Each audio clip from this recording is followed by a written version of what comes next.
Okay, Kelly, I'm going to pause it while I let everyone in the room, okay? Wonderful. Okay. All right. Okay, here we go. Welcome, everyone. The Waterford School Board Committee of the Whole virtual meeting is called to order. As with all Board of Education meetings, the link for participation and materials are available on the district's website. We will welcome audience participation following board discussion. If you'd like to participate at the time, you will be asked to signify by using the raise your hand feature on Zoom, or you can submit your request to speak to Megan Roberts at roberm01@wsdmi.org. And I know that we already have some folks who've put in a request. Please join me in the national Pledge of Allegiance. Let me share my screen.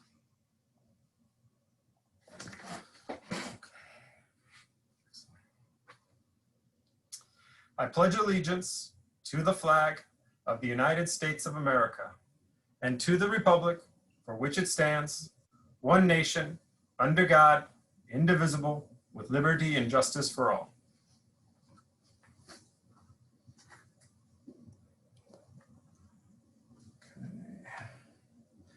All right, so let me set the table a little bit before we get started here. So tonight is a committee of the whole meeting. This is where we discuss issues proposed by the superintendent. And per our earlier votes back in August, this is the 5-week mark or halfway point of our original 10-week online learning plan. Our goal tonight is to listen to Superintendent Lindberg as he outlines a return to school plan that phases in more of our students back into the classroom.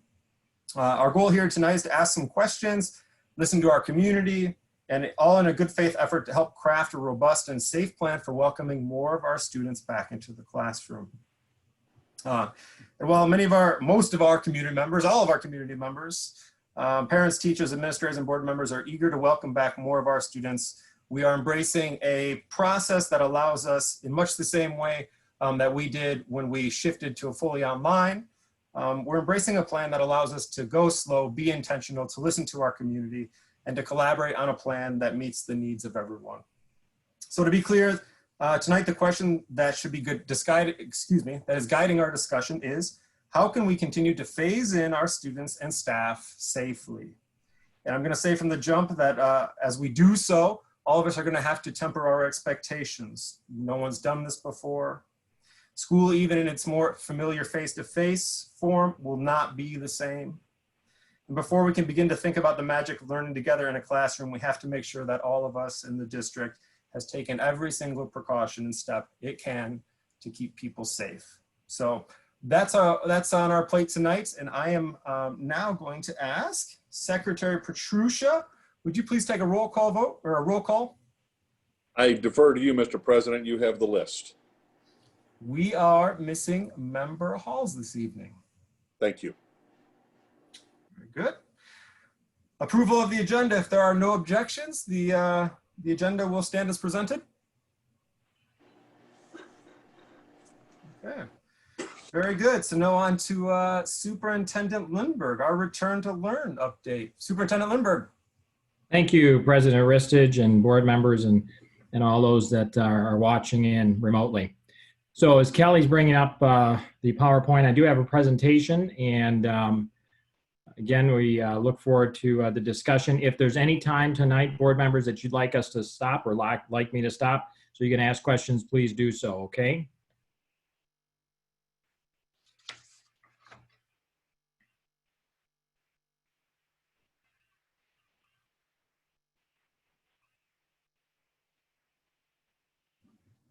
You got it, Kelly.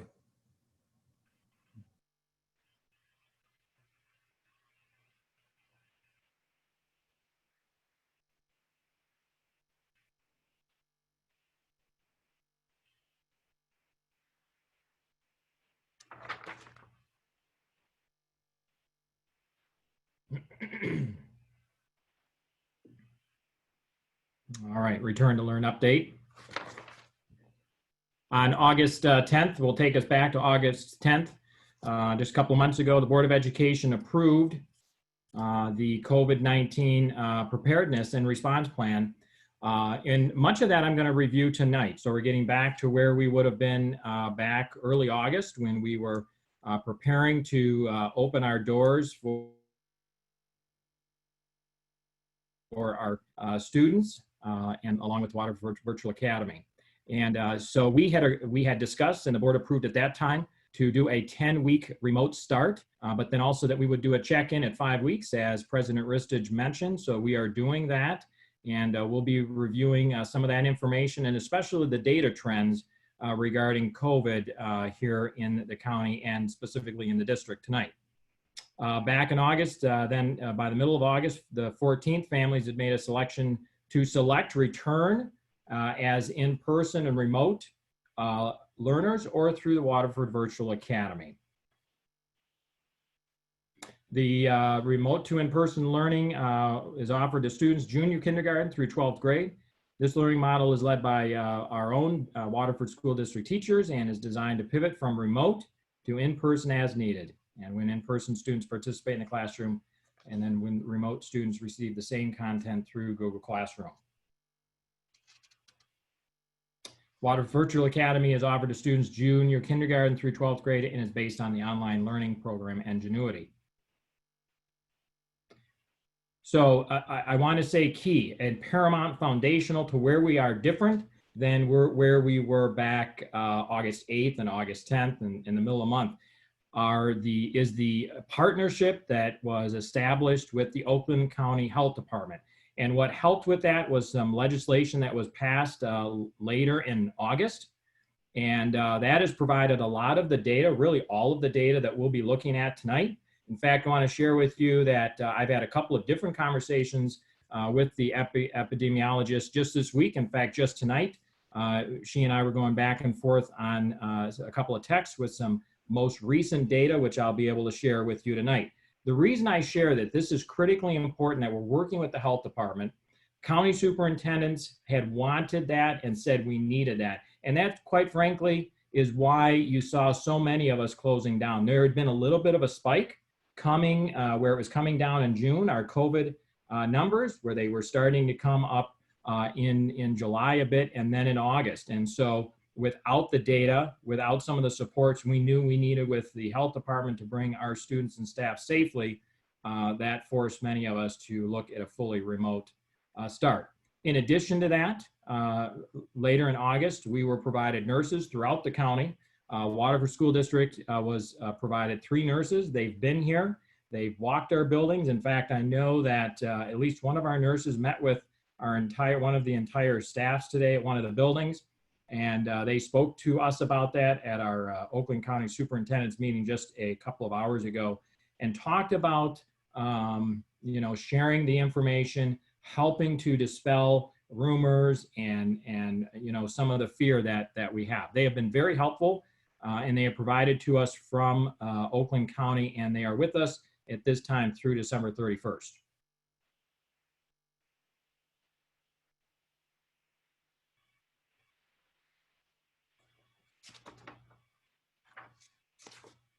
So what's in front of you are a lot of numbers, a lot of arrows. I'm going to point out a couple of things, and we'll look at this shot, and then we'll go down to the next one. But really a lot of the numbers behind it I'm going to highlight here is really the why behind a data-driven a recommendation tonight, including many positive trends. I mentioned that we've had the partnership with the county health department. We've been analyzing these numbers now that we've had good numbers for about the last 6 weeks.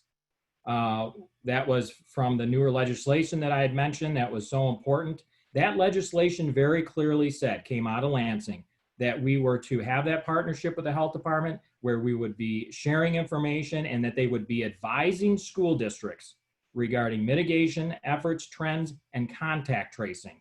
So we do know that COVID-19 is not going to go away when we start school or December 1st or January 1st. So we have to learn how we're going to work with it and watch the data. And so the county health department is critical in that. Another piece that I want to point out is the county COVID data dashboard. If you go to the Oakland County Health Department, you can go to their dashboard and you can bring up all the information for the county. There are a couple of different screens that all of these numbers come up. The dials are turning. You see this. You can zero in for any of the specific school districts. Waterford, of course, is what we're watching, and watch those numbers and what they look like for each zip code, and in fact, down to the school district itself. So I want to share with the board and with the county, I've been having weekly meetings with the Oakland County epidemiologist. We started those with a group of about 5 other superintendents here in the north part where we're somewhat like in our numbers and in our demographics. So we're watching those numbers very closely. We've been watching the trends. And also we have additional weekly meetings with the entire health department with our county superintendents. Those happen on Thursday. So the weekly Oakland County COVID-19 report that you see in front of you, I want to point out 2 key metrics that we cover each week. And it comes to looking at the severity of COVID-19 in our county. Now, the first one, the 14-day average daily count, the death count, is very low at 0.21%. You'll notice these green arrows. When we get these reports every week, that's what we like to see. There's going to be some fluctuation. But as you're looking at these numbers on the screen, you can see that they are continuing to trend in a very positive direction. Another metric that we look at and discuss is the percentage of confirmed probable cases hospitalized in the last 14 days, which is also very low at 2.22%. Further, which will be on the next graph, which don't flip to just yet, Kelly, is the age detail behind these metrics. And it indicates that the vast majority of those getting COVID, as we have seen over the last number of months, are the elderly individuals with other health conditions. The numbers for our young children remain very low. Our older students represent lower numbers here too. Typically, we've seen older students being exposed outside the school setting. And I'll take the opportunity here to talk about this. As we're returning more kids back to school, we need to look at this as mitigation efforts throughout the county. Because as we share information about what's going on in Oakland County, a lot of times it's what's happening after school, after hours, on the weekends. So those mitigation efforts for our community is critically important, as the governor's talked about for months, in order to keep our schools open and kids with teachers. So when I talked to the epidemiologist just about an hour and a half ago, she shared one of a key data that we watch each week, and that is specifically to our school district mapping. Again, anyone can find this on the Oakland County Health Department website. We are now from a 7.9 cases per 10,000 people, where we were the previous 14 days. We just went down to 5 per 10,000. So again, all of these numbers, just not in the last couple of weeks, but in the last 5-6 weeks have trended well. We wanted to see if there was going to be an example, pop up on the trends over the Labor Day weekend. We had a reasonably nice Labor Day weekend. We wondered if people would get together and we would see those numbers. That was a good thing. We did not see those numbers tick up. 2 other metrics to review is the strength of our healthcare system. Remember, that was overloaded. And a lot of the reasons why a lot of the state was shut down back in early spring. So you'll see here that the healthcare capacity is strong in our county. Second, the assessment of testing availability and the Oakland County Health Department ability to contact trace capability is strong. So anytime we have a case here, and we had two with staff right when school started, we work with the Oakland County Health Department. That is critically important. And they will help advise us if we ever get into a situation where we had to shut down a building or you know, God forbid, the district. But so we're working with specialists, because I can tell you that I don't have a degree in epidemiology, and none of the superintendents do. So again, the partnership with the Oakland County Health Department is critically important, and it has been for the last 6 weeks. So we've got very good news on the 5 per 10,000. I will tell you, we've been very steady. That number is actually the lowest number we've seen in the last 10 weeks, but our numbers have been very steady, around 10 to 12, and most recently 7.9, and now we're down to 5 per 10,000. The epidemiologist, not me, but the epidemiologist says this is the key metric to watch for our school district. So with these metrics and input from the health department, we are in a good place to offer in-person school. And I'll talk to you a little bit in just a little bit about my recommendation. I want to share too that some nearby districts started with in-person teaching and learning back about 6 weeks ago with over 20 cases per 10,000. And I can assure you that I continue to monitor surrounding districts and what's happening in other districts. Again, we're working together and we're sharing what's happening. And I think that's important for the safety and well-being of our students and staff. So my commitment to you and this, to our community and this board, in collaboration with our health department, I will continue to monitor the cases in our community and all of these data trends. It is important to note that an increase in any of these numbers may not directly be connected to the schools. Clearly, there will be varying epidemiologist data across the county. So that's the other piece to keep in mind.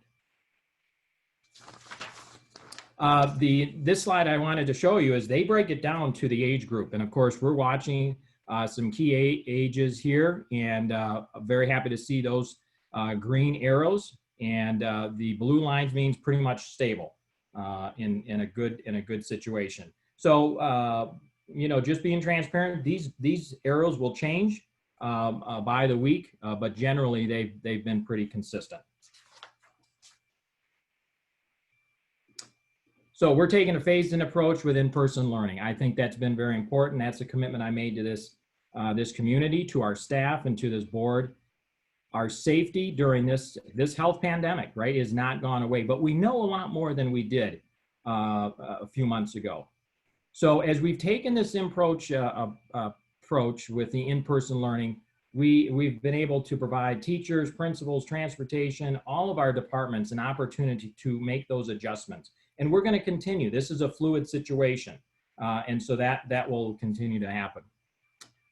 Teachers and staff return to work from their classrooms or buildings. Yes, that was strategic. I felt we needed to get our staff in to test some of our protocols, our measures, in the anticipation that our students would be joining shortly. And in fact, we, as part of our agreement with the board, is we were going to phase in some small learning communities known to us here as learning pods. Not all of the students we invited chose to take part in that, but we did implement those. The first week was September 14th, and just recently on the 21st, different groups of kids were offered. And we focused on our most at-risk students for the face-to-face instructional enrichment. Those have gone very well. How do I know? I've talked with some of the teachers. We've talked with principals. I've heard from a couple of parents. So again, each step of the way, we're phasing in. So keeping with the phased-in approach and taking the current data and trends into consideration tonight, I'm going to recommend that we look at bringing back slowly October 19th. Actually, I'll go to October 12th. October 12th, we're going to really step up our special education ancillary services. And for those community members interested in that, more information will be coming out from the special education department. But those support services are critically important as we continue to phase in our in-person teaching and learning. So here it is, October 19th. I'm going to recommend tonight that we start to bring back our elementary kids, full days, full schedules, JK through second grade for that first week. We know in this community, I know as your superintendent, it's important to get our kids back at full days. So we want to do it very thoughtfully. We want to watch our processes and systems to make sure they're right. So we would bring back those grade levels, and then we would move on to the week of the 26th, the next week. We would then add the rest of our elementary grades, 3, 4, and 5. My commitment, and I know the board has been there, we need to get our kids back. And I've got a special heart for elementary kids, because generally I want to tell you that the online, our ingenuity does work well for so many of our secondary kids. Elementary, it's a little bit different. So that is our focus. I will tell you that request has also come down from the state superintendent, Dr. Michael Rice. So I knew that would be the direction that we would phase in first. Now, getting back to the card marking and looking at that, we're looking at bringing back our secondary kids, 6 through 12, those students on November 9th. That is the new card marking. So we did have plenty of discussion about bringing them back week 8 or week 9, but we thought this would be best for the curriculum, for the grades, for the kids, and this would be a good time. Quite frankly, it also gives us time to bring back these larger groups of kids to make sure we have systems and processes in place to do it safely, and so people are comfortable. Perception becomes people's reality, so we have to look at all of those pieces included with bringing back our students. Now, I want to highlight one of our pieces. It might be on the next page, Kelly, if you can check that. I know we made some last minute changes. So we'll stay on this one. So a change from the original plan. We have heard from our students. We'll stay on the screen. We've heard from our parents that we do have some elementary that would like to come back from the Waterford Virtual Academy and come back into our in-person remote option. So what we would like to do is recommend that beginning with the JK2, the week of October 19th and the 26th, that if you are a family that would like to have your kids come back to school with us and leave the WVA a little bit earlier than we had said, that really we wanted you to make that card marking commitment, we're thinking now's the time to do that. We've got a window of time to do that. I know I have some names of students and families that have requested that. So the instructional department, working with Assistant Superintendent Lisa Eldridge, and also a very important piece will be our staffing, thoughtful staffing with our teachers, Executive Director of HR, Susan File. We know that we can make that happen. There would be more communication to come out on that if the board approves this recommendation. We think that is a good thing, another good thing for our elementary kids. Now, secondary students, because of curriculum and timelines and grading, they will have the opportunity to move in person if they choose at the end of the first semester. And I have to say, we will stick to our no exceptions to that for various reasons. And we have to look out for what's best for teaching and learning, but there are no exceptions to the secondary students moving at this time before the semester. And that's what we had communicated back at the beginning. So on the next slide, each group of students returns to a full day schedule. Yes, we have looked at hybrid. We have looked at this schedule or that schedule. I have heard from our families. We know we need to get our kids back. So we're slowly phasing this in. There are districts that have different plans that work differently for them. I need to look at what's best for our students and our staff. And so we're phasing it in so we can get back to full day schedules. And at the same time, not interrupting those full day schedules that we have online right now. There's been challenges and changes throughout the time. So we can maintain that as we bring our students back. Block schedules, as we had talked about back in August, those will remain in place at the secondary level to minimize travel from class to class and further exposure. So we have those schedules now in place. We'll run through a couple of these examples. We put these out. These have not changed from the plan that we had back in early August. I'm going to go through some of these other slides. This will be information I'm going to try. I don't want to read it word for word, but elementary encore teachers will conduct class in the elementary classroom with the exception of PE, which will occur outside or in the gym. We're doing this to cut down on the movement of our students in the halls. Parent guardian responsibilities. This is going to be a partnership, community. This is very important that we take COVID very seriously. And so some of these slides I'll be going over tonight. I'd like to share with you that the team and I have provided, or actually have prepared and drafted a communication guidebook that if the board does approve this recommendation, then we will be able to provide that for our families with a lot of this information in it for you next week with some communication from me. But when we're looking at the protecting of the health and safety of our students and staff, we know that it's a shared responsibility during a pandemic. I want to let everyone know, as your superintendent, there is still a pandemic going on. We have to take this very seriously. At the same time, we have to get our students back to where they are in front of our teachers for those who choose that over the virtual academy. So we will be requiring that all parents and guardians adhere to the following guidelines: that they will conduct daily health screenings, that they will notify the school principal immediately in any of the following scenarios, whether there's a confirmed COVID case in their home or the student was exposed to one. Again, I mentioned the home. If the student or anyone in the household tests positive for COVID, if there are symptoms. What we're going to be saying is we want to get your kids back to school. We know that's where they're best in the care of our outstanding teachers. But this is going to be a season, if your kids are showing any symptoms, it's not the year, please. Well, we'll send you in and see how you do by 10 o'clock.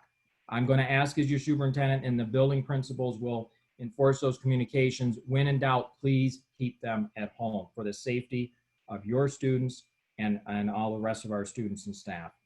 We're going to follow the CDC and Oakland County Health Division guidelines regarding self-quarantine, regardless of where exposure occurred. The health department will work with us on that. We have our action response plans and our flow charts that we will make available to you, and they are on our website. There's a very helpful new flow chart that the Oakland County Health Division just did. If you're interested, it's a Should I Report to School? And it's a nice flow chart that will help you decide, should you keep your child home for the day? And so we'll make that available to you, but it's also on the Oakland County Health Department website. We will follow all protocols and procedures for you and your children as specified by our school district, including these, but not limited to. Again, do not send your child to school if they have a fever. I'm going to ask you not to give them Tylenol at 3 in the morning and send them in. I'm going to ask you again, if there's any question of their full 100% health, please keep them at home. We're going to ask that if one of your students come down with an illness, that you would pick up your child promptly. That I know it's difficult to leave work, but maybe you have plan A, B, and C so that we can keep everyone safe. And what will be a non-negotiable for every staff member and every student: everyone must wear a mask. This is the #1 mitigation tool that the governor has talked about, that our epidemiologists have talked about, that the health department has talked about. So that will be critically important. We will have those at the building if your student loses them or they get ruined, but we would like you to have your own when you come in. So students who return to in-person learning must follow all of our protocols and procedures, including the mask. We're going to practice social distancing. We'll have the signs. We will not be able to maintain a 6 feet distance. We're looking more at 3 feet in the classrooms. We're going to rearrange some of the furniture and make those adjustments. But I want to give an example here that we've talked about with the epidemiologist, and this is important.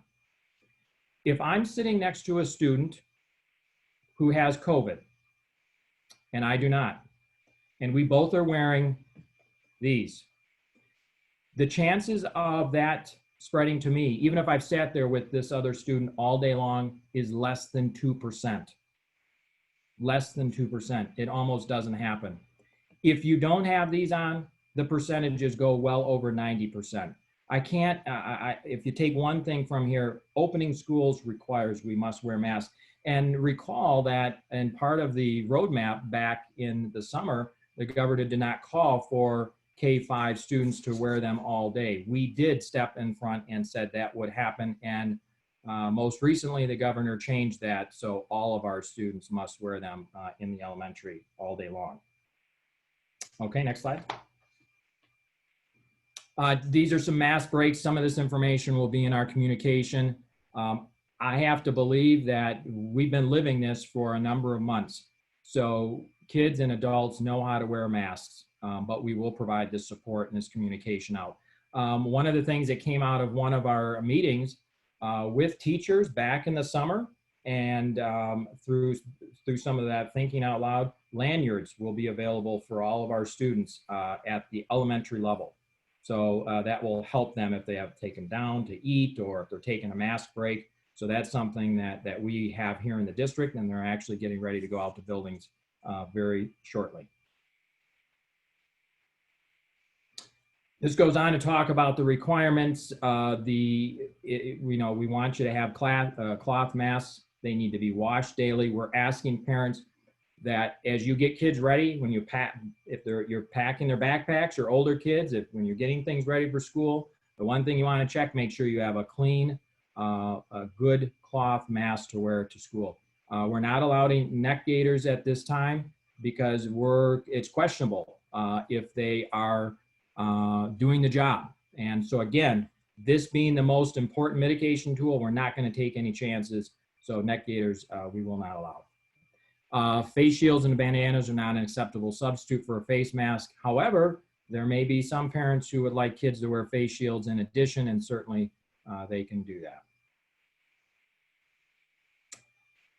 I need to stress, and I want to give support to all of our teachers and administrators. If there are, and I don't believe that will happen here in Waterford, but if there happens to be a student or two that don't want to follow the mask wearing guidelines or not taking that seriously, they will be sent home. I can tell you as your superintendent, I cannot have any tolerance for that because I have to put the safety and the well-being and health of our students and staff as the most important thing. So please work with us with your students that this has to be taken very seriously. Now, if a student has a disability or medical condition that is different, we will require a medical doctor's note. We expect that these exceptions should be rare, but we wanted to let you know that would be something that we would look at, but we don't expect that to happen very often in my experience talking with other superintendents. All right, some of the other pieces that we're doing, just to let you know, plexiglass will be used at the greeting counters in the buildings. Generally, we're not going to have visitors, but we still, if there are a couple of people that are coming in for different reasons, we want to protect our staff. In classrooms, plexiglass dividers will be utilized for small group work because you're in closer proximity in the elementary classrooms. While dividers won't be placed at every student desk, other measures including desk spacing and the direction in the seating will be utilized whenever possible. Buildings have adequate hand washing and hand sanitizer stations in the classrooms. That will continue. They're in the hallways, the lunchrooms, the bathrooms. Nearly 250 sanitizer stations have been installed throughout the district, in the buildings and on our buses. Custodial staff will monitor and restock these supplies, including paper towels, soap, hand sanitizer, tissue, and the trash receptacles as necessary. Okay.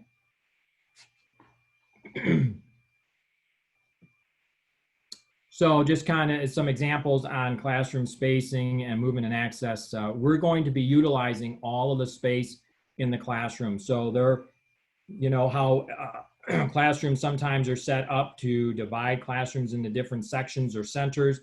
We know that's best practice, but we're going to have to change some of those things so we can do our best to spread kids out.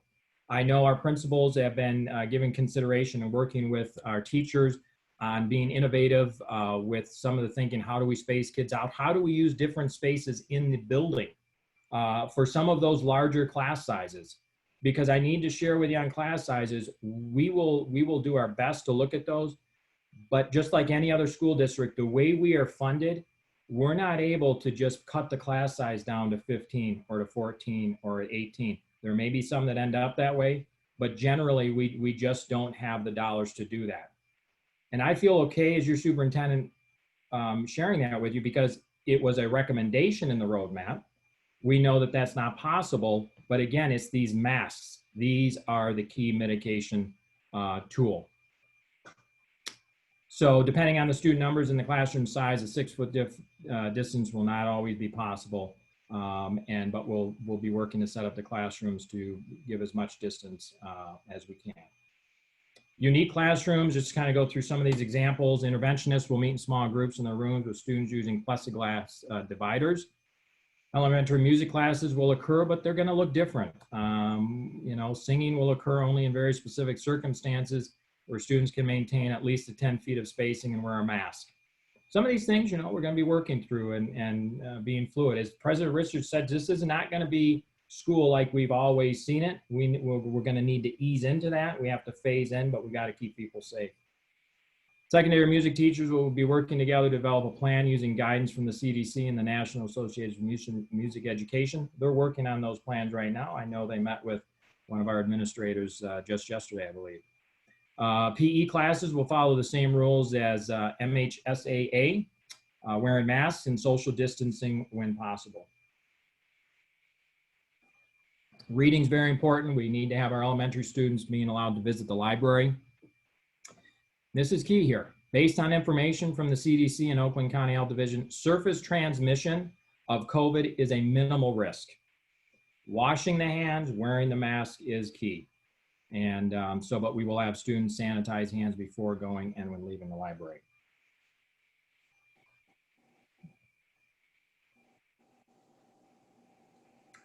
Yeah.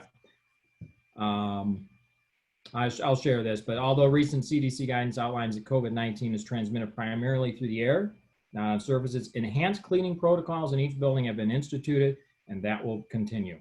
EPA approved disinfectant wipes are available in classrooms throughout the district for student and staff use. All custodial staff have been adequately trained. It will follow the correct disinfecting procedures. Waterford School District currently has 2 Victory and 1 Clorox 360 electrostatic foggers. You may have seen those on commercials for airlines, and we'll use those when necessary in our facilities. If there is a concern or if there's someone who comes down with COVID, that type of thing. And we've already been using those at different times. We're also going to order 3 additional of those Victory foggers as well. Cleaning schedules for schools. During the school hours, this is the process of what we're going to follow. I want to share with our teachers and administrators, any of our community members, we are getting more specific on this. I know that out of the operations department, an email was sent out detailing what they can expect, what our buildings can expect, and the cleaning that will be done. I want to make sure as your superintendent that we're clear on the expectations and that they're getting met. To that end, next Monday, we will begin having our maintenance operations team, some of those team members, walking every building with our administrators, with our principal, and the building engineers. Not only for the cleanliness and disinfecting for COVID, but to make sure that we're doing what we need to do to put on the best face, the best appearance for our schools every day. I'm excited about that. Again, it's about ownership, partnership, and it's about communication and working together. Approximately 4 hours into the school day, common touch points, including doorknobs, handles, and light switches will be disinfected. I've seen that here at Crary for a number of weeks, and all shared restrooms will be cleaned and disinfected. After school hours, custodial staff will clean and disinfect all offices, classrooms, restrooms, and other areas based on specific schedules. Classrooms and all other occupied areas will be thoroughly cleaned and disinfected, including students' desktops, tables, and plexiglass partitions if they are present. Why am I letting you know all this? I want you to have confidence in what we're doing and know that these are the accountability measures we're putting in place. You should expect that we're doing these. If by some chance we miss them, then we need to get back and make sure that we catch up. So passing time, this is an important piece, right? Because we've seen on the news sometimes pictures are snapped. But think about this, and we've known this, according to the Oakland County Health Division and the CDC, Passing time is not considered close contact exposure. Close contact exposure is defined as 15 minutes of contact within 6 feet with or without a mask. So the hallway passing is not the issue. We know that sometimes the congregation know that we're keeping that, we're limiting that at all buildings. And that's one reason why we did the block scheduling and we have that in place now. Social distancing in the hallways will not always be possible, especially at the secondary level, but that's why we are reducing time and exposure in the hallways whenever possible. And we're going to implement some other processes that will help with that. Arrival and departure transportation is tightening drop-off times before classes start to lessen the time for congregating. Buses will unload one at a time to stagger student flow. We're asking the parents dropping off students or their students that are walking to school, they shouldn't arrive more than 20 minutes prior to start time. So we want to be thinking about that as cut down on the congregating of kids.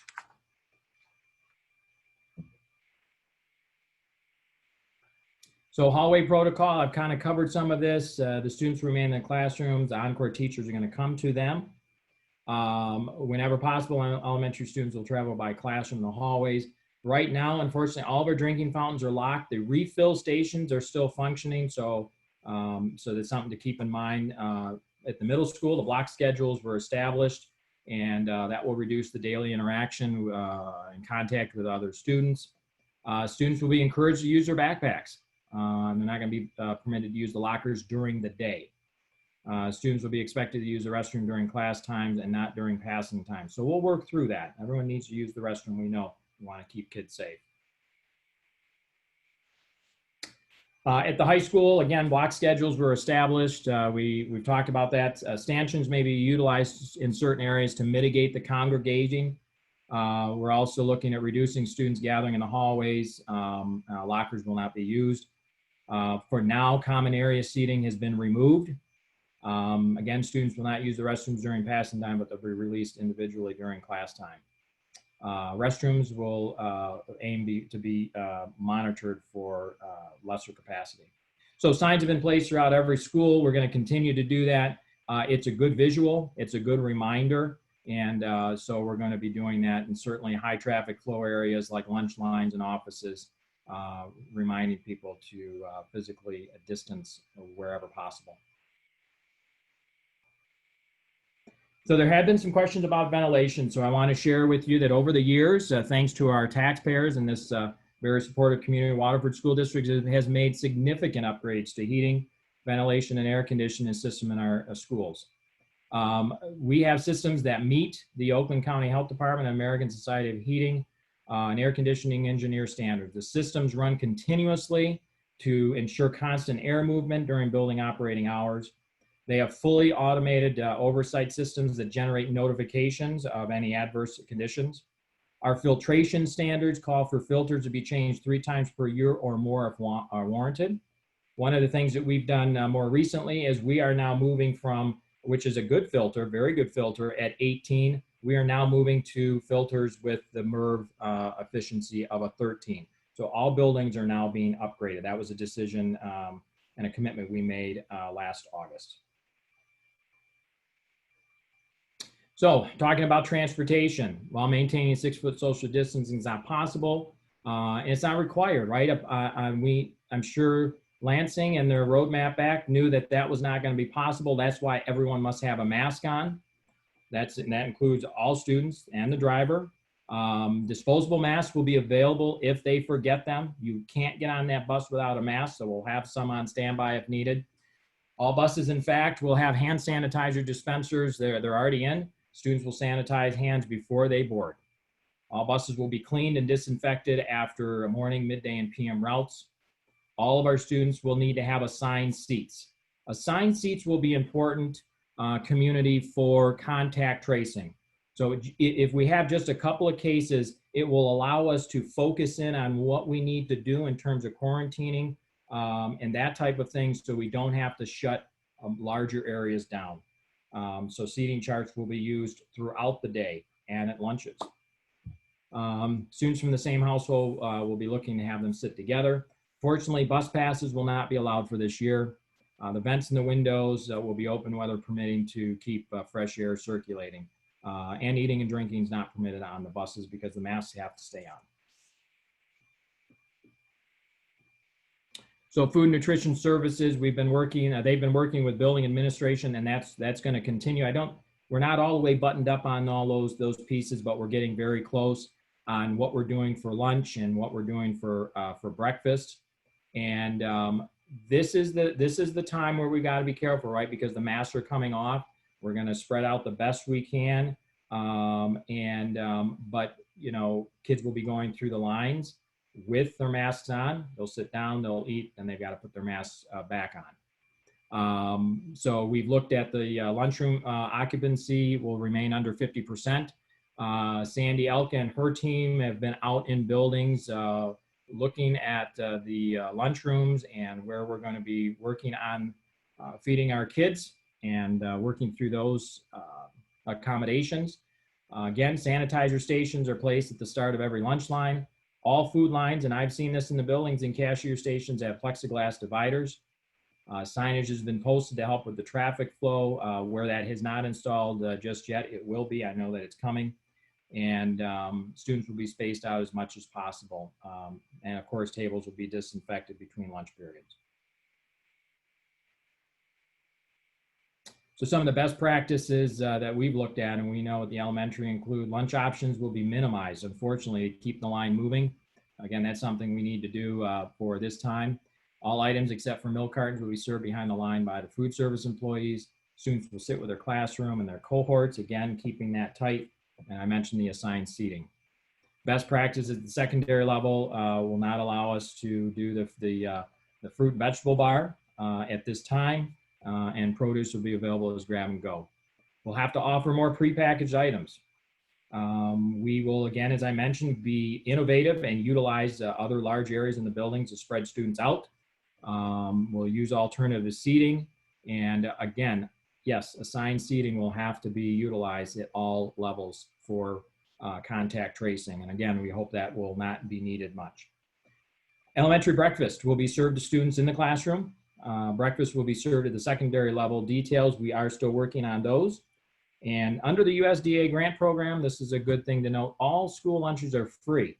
Again, all school lunches are free through December 31st or until they tell us those funds have run out. But students are still welcome to bring their own lunches, provided they keep in mind the allergy requirements for the schools. So recess will be outside, weather permitting. Students will be allowed to use the playground equipment. Waterford School District will limit the number of classrooms outside at a given time. Social distancing guidelines will be utilized to the extent possible. And I do believe, I've just gotten a recent update on recess. I want to share with you, it does look like students will need to be wearing their masks at recess. If you think about kids on the playground, they are playing, they're getting close to one another. Again, we have to keep our students safe. And so that's something that we will be requiring. It's just not on here, but students will have to wear their masks at recess. You say, Superintendent Lindbergh, that's rough. I know. Again, the work with the epidemiologist says there have been a couple of cases where that has happened. So I need to think about keeping everyone safe.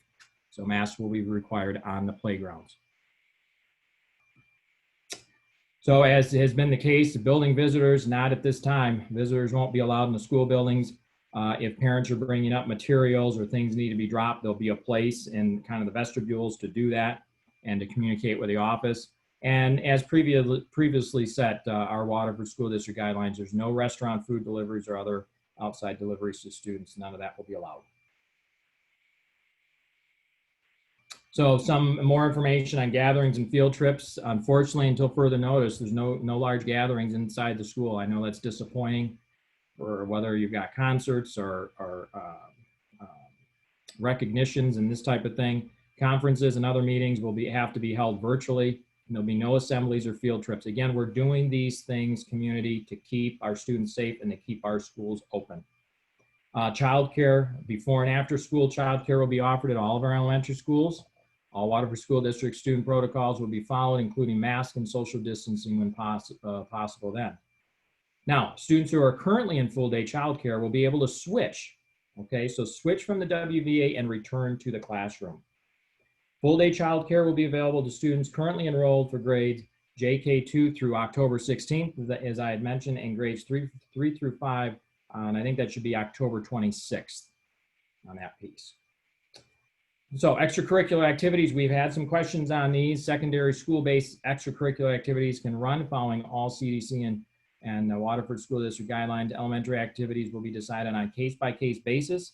However, there are no outside building rentals at this time. Again, this will be a little bit of a fluid situation. We'll have to look at these situations. Obviously, we can't do all that we typically do. We'll get back to that, but just not right now. Athletics. So we've had some frustration, right, from parents who say, well, we're doing the sports, but we're not getting our kids in. We do follow the MHSAA guidelines. That has been a point of contention for me, but it's gone well. I want to just give a shout out to our athletic director and our coaches. That has gone very well. We've been doing some of these things with athletics activities with athletics all summer long. So those processes have gone well. We need to make sure that athletes are still wearing the masks and we're following all of those guidelines. That will be expected. If a parent or student athlete tests positive or becomes symptomatic for COVID-19, please stay in touch, contact your student coach and or building principal. These pieces, staying close, working together, is important to keep people safe and to get that contact tracing and communication out. We don't want a situation where someone's been tested on Monday in your home and it's come down and you're concerned about that, and then we have people coming to work or kids coming to school. If there are concerns in your home, we need to know about that. We need to work with the health department for proper quarantining. So please, please keep that in mind. We'll continue to share that information. So switching back to remote, we need to be ready if things happen and the numbers change or the governor has to make some decisions. Teachers will run their regular daily schedules. So now that we have these daily schedules running, they'll be using Google Classroom. The curriculum and the benchmarks for content courses will be followed. Students will be expected to log on daily with their own device or one provided by the district, and work will be assessed and grades will be assigned. I just want to let you know that we are not going back to where we were last spring. We have beefed up our programming. We have done well with the devices now. We have those in kids' hands, those that needed them and hotspots, and we are ready to roll. So if we have to go back to remote or do a shutdown, or if there's a building or a classroom, our intent is to continue the teaching and learning remotely where we need to do that. So these are some of the COVID-19 protocols. We've shared this information before, but again, I want to just point out that students who become ill with symptoms of COVID-19 will be placed in an identified quarantine area within the school. The student's parent and guardian will be notified and required to pick the child up from school immediately. So we will be sharing, and I'll be encouraging principals that I'm supporting them to communicate this out. As a parent, sometimes you can't leave work, or maybe you're 45 minutes away. We're going to ask and really expect that you're going to have plan A, B, and C. This is a different time. We're during we've got a pandemic going on, and if there's concerns, we need to send kids home as soon as possible. If your child tests positive for COVID-19, obviously keep them home. But in any of these cases, if in doubt, please contact your school administrator so we can help you through whatever quarantining efforts that need to be put in place. We'll have the flow charts available as they are on our website, but we will include that, I believe, in our communication that we would be sending out next week. Protocol for the notification. Again, I've talked about this partnership with our Oakland County Health Department is critically important. We have their numbers. It's 24/7. So that's something that we're committed to, and making sure that we follow best practices. So again, they'll be contacted by us or by the health department. Notification will be sent to the staff and families at the building impacted. Okay. So next steps. There may be some questions tonight. I would be looking for a board approval. We do have some planning and some work to do and communication. as it says here, communication to all of our stakeholders, all of our families. And that includes a survey to our current elementary Waterford Virtual Academy families, if some of them would like to be considered coming out. I want to share with our staff who's watching, this process will be important. We need to be very thoughtful on how we place our teachers. They're very important to us. And so we want to make this work for everybody. So the time that we will need to do these pieces is critically important.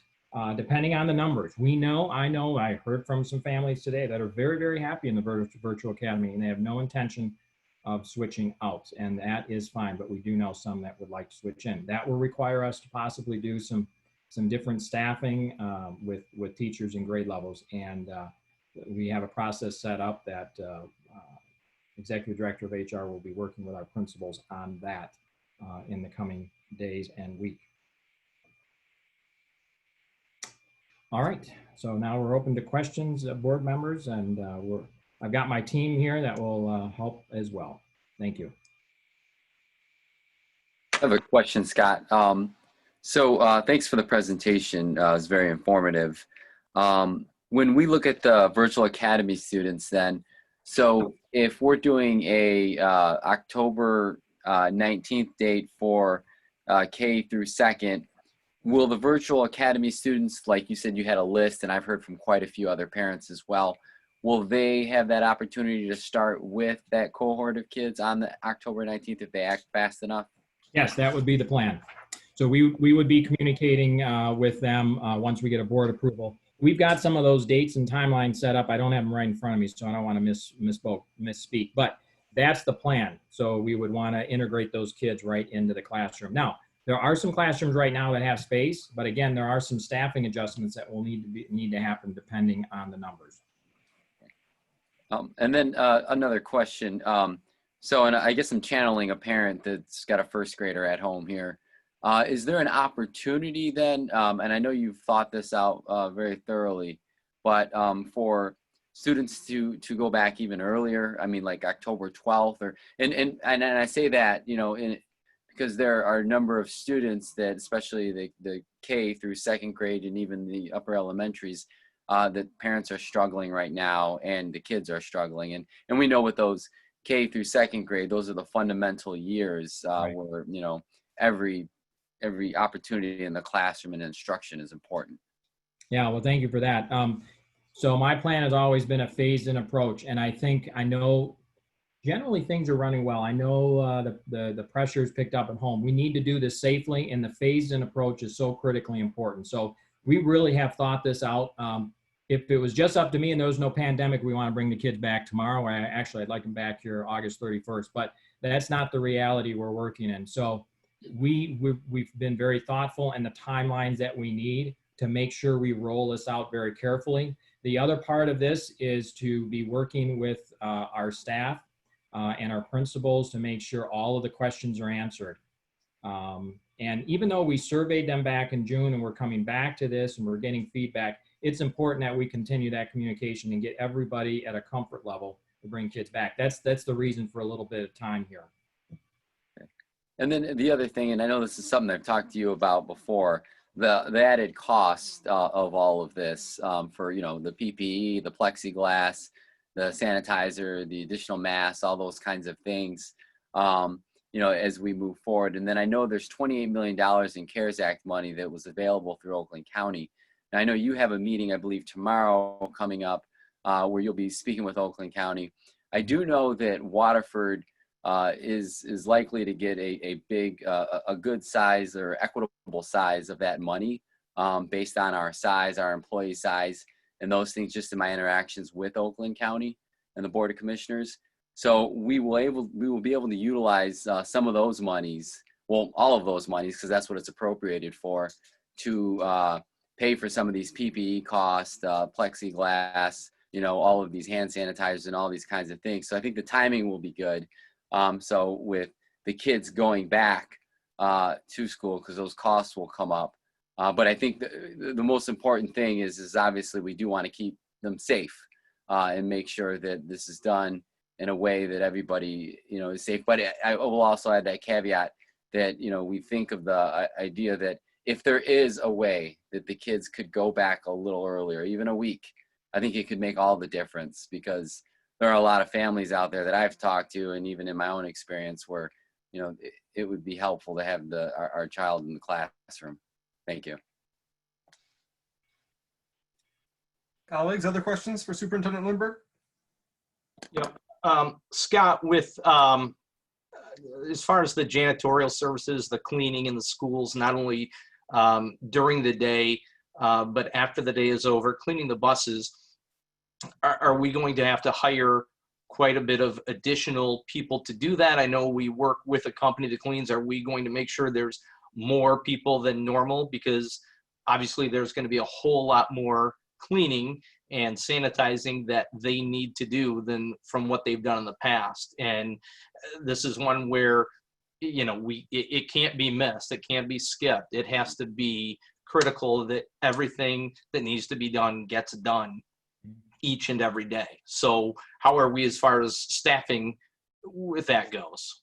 So what we've done, and I don't know, Sandy Elka can speak to this, we've made some adjustments on the cleaning. So really we will do some things differently, and we'll be focusing in on the disinfecting on a daily basis. So to make sure that that's getting hit. We do have some vacant positions that we need to fill, you know, with some of these groups. That's the way it is. But I think we can do it if we focus on those areas that must be done, disinfecting the high touch areas, the bathrooms, those types of things. Sandy, is there anything else you can add to that? No, I think you covered everything, Scott. So we're gonna, we're gonna monitor, make sure these things are getting done, and make sure the focuses are happening, and we'll make adjustments where we need to. Okay, and then one more, as far as on the buses, obviously we want the driver concentrating on the road and watching where they're driving.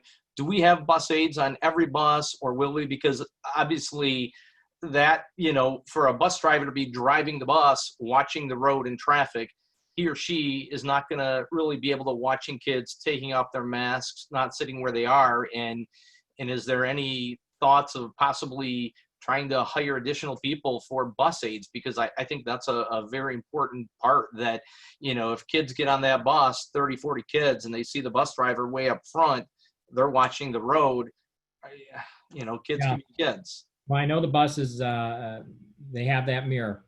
And this is where it's very important that our community understands, if there is anyone that wants to remove a mask on a bus, they will be taken off the bus. They will lose that privilege. So I do know that we have some aids on some buses, but first of all, we wouldn't have the staff to do it, and then the dollars. So very clearly the expectation is they got to have a mask on. We won't have any tolerance, and I think people will realize that. Typically parents and students don't want to lose their busing privilege. Okay, and then real quick, I appreciate you really concentrate a lot about masks, and I appreciate that. And I really want to hammer it hard to our families and to our kids that there is zero tolerance. And I mean, when we say zero, because we know as parents and people before, we say we have zero tolerance, and well, then we quite don't. And this is one of those issues where zero tolerance more than ever before has to mean zero tolerance. That's right. Okay, so that's what I hope we definitely stick with that, and our teachers, our building principals, and parents understand that if, you know, their child isn't wearing a mask, you know, it's can't be like before. Thanks. Member Petruccia? Thank you. Scott, you mentioned the plexiglass dividers in the office at the greeters table. Mm-hmm. Is that different than what the office table? Because I mean, the secretaries are pretty much the heart and soul of the building, so especially at the elementary, all the way through. But what are we doing because again, if a kid isn't feeling well, they come to the office. They don't go to the greeters table. They go to the office. Are we? Again, I don't know if there's someone always at a greeters table, but I always have someone in the office. So I'm just wondering, how does that all work? I want to make sure my secretaries, Sure. the heart and soul of my schools, are there to make sure the schools are running. Yeah, we like to keep our secretaries happy, that's for sure. Well, so we're adding the plexiglass, but again, the part of that is if there is anybody coming in from the outside, but generally we're looking at the mask. All the kids will be wearing a mask, so that'll be the most important piece. That's the most important mitigation tool. Certainly, if we find that we need to add more, then we are open to doing just that. And on the restrooms, you mentioned that are they going to be closed during passing time and then only open during class time? Because again, I hate to see them close. As someone that's approaching 60, I don't have opportunities to go to class and come back. Yeah, I guess I'm concerned with losing, time in a classroom. Somebody misses out on a sentence and an explanation, and teachers repeating. I understand the concept we have to keep, but as with everything else, it's a mess. But the learning aspect is going to be taken down. Sure. Yeah. So maybe, I know, Deb, you met with some high school administrators. I mean, I will say, and I want to set Deb up in a bad spot, I don't like bathrooms locked. When I've met with student leadership classes here, that's a problem. What if there's an emergency? But I think generally the practice is that they're going to keep moving, but during the classroom or during the class time, they could go at that time. Deb, you might want to shed a little light on that. I sure can. Thank you. So I met with the union representatives at Kettering yesterday at their request and the request of the building administration, just to give some clarifying comments, especially with regard to some of the instructional components. But certainly the safety did come up. There was a really great list that they were able to provide, and that in turn allows us as a team to go back and to work with one another and to share out some of those ideas. And Sandy Elka's team did a great job doing exactly that. So yes, the bathrooms were part of that consideration. We have to recognize that unfortunately, for many of our students, the bathrooms are a place to congregate, and that is exactly what we don't want to do, is have congregations in the restrooms. So there will be limited access, but we also have the opportunity to allow students to go when they need to go. And we don't ever want to be in a position where we're saying no to a student. We don't want to get in that trap of making a decision of what's an emergency and what's not an emergency. But we also, at our buildings, we guarantee the first 10 minutes and last 10 minutes. It's been a standard protocol to begin class on time in the way that teachers need to introduce the lesson, and to close that lesson with formative assessment to ensure that the instruction is solid and sound. So yes, there will be limited access to restrooms. I have all of the confidence in the world that they will be monitored. The buildings have done a great job, even navigating things like vaping, watching bathrooms, and we can't catch them all, but goodness gracious, we try. That's a whole different entity in and of itself, but it certainly is a place that kids congregate. And our job right now is to keep kids safe. It's a different world than it was 7 months ago. So I think your point is very well taken, and administration and staff, the teachers are an integral part of that, being out in the hallways to make sure that kids are moving, not stopping and talking. But again, one of the other great things that staff did is limit the amount of passing time, again, to try to mitigate that spread. So they're looking at multiple different opportunities to keep kids safe, but also recognize that we have biology in play too. So they will work together and make things right for kids. I firmly believe that. You're welcome. Scott, what about Stepanski kids? Is there a date for them? Yeah, so we're working through those processes right now, and we're looking to have our principal hired or an interim. So we may have some information on that, but yes, I'm glad you're asking that. I don't have them on the schedule just yet, because we do need to get a leader over there to get all these processes set up. My goal would be the 19th. I just don't have that firmed set up yet for GSRP and Head Start. Can I just add, Head Start, however, because it's a federally funded program, is not allowed to return yet until they're given the go-ahead from the feds. So when we start, if they haven't yet, then we would start with GSRP alone. how will we know then if the feds, is that something that Oh, they'll? that would come through OLSA. Okay. They keep us well informed. Yeah. Member Sutherland? Thank you, Dr. Ristich. First of all, I want to thank the team that worked so diligently to put together a presentation with so much detail. I had pages and pages of questions, and as we were going through the presentation, many of those were answered in very good detail, so I appreciate that. And that is my lead in for saying that I might be jumping around a little. I apologize. I'm going to try to stay focused in certain areas, but I do have still probably 8 or 10 questions here in front of me. So if you'll bear with me, my apologies in advance.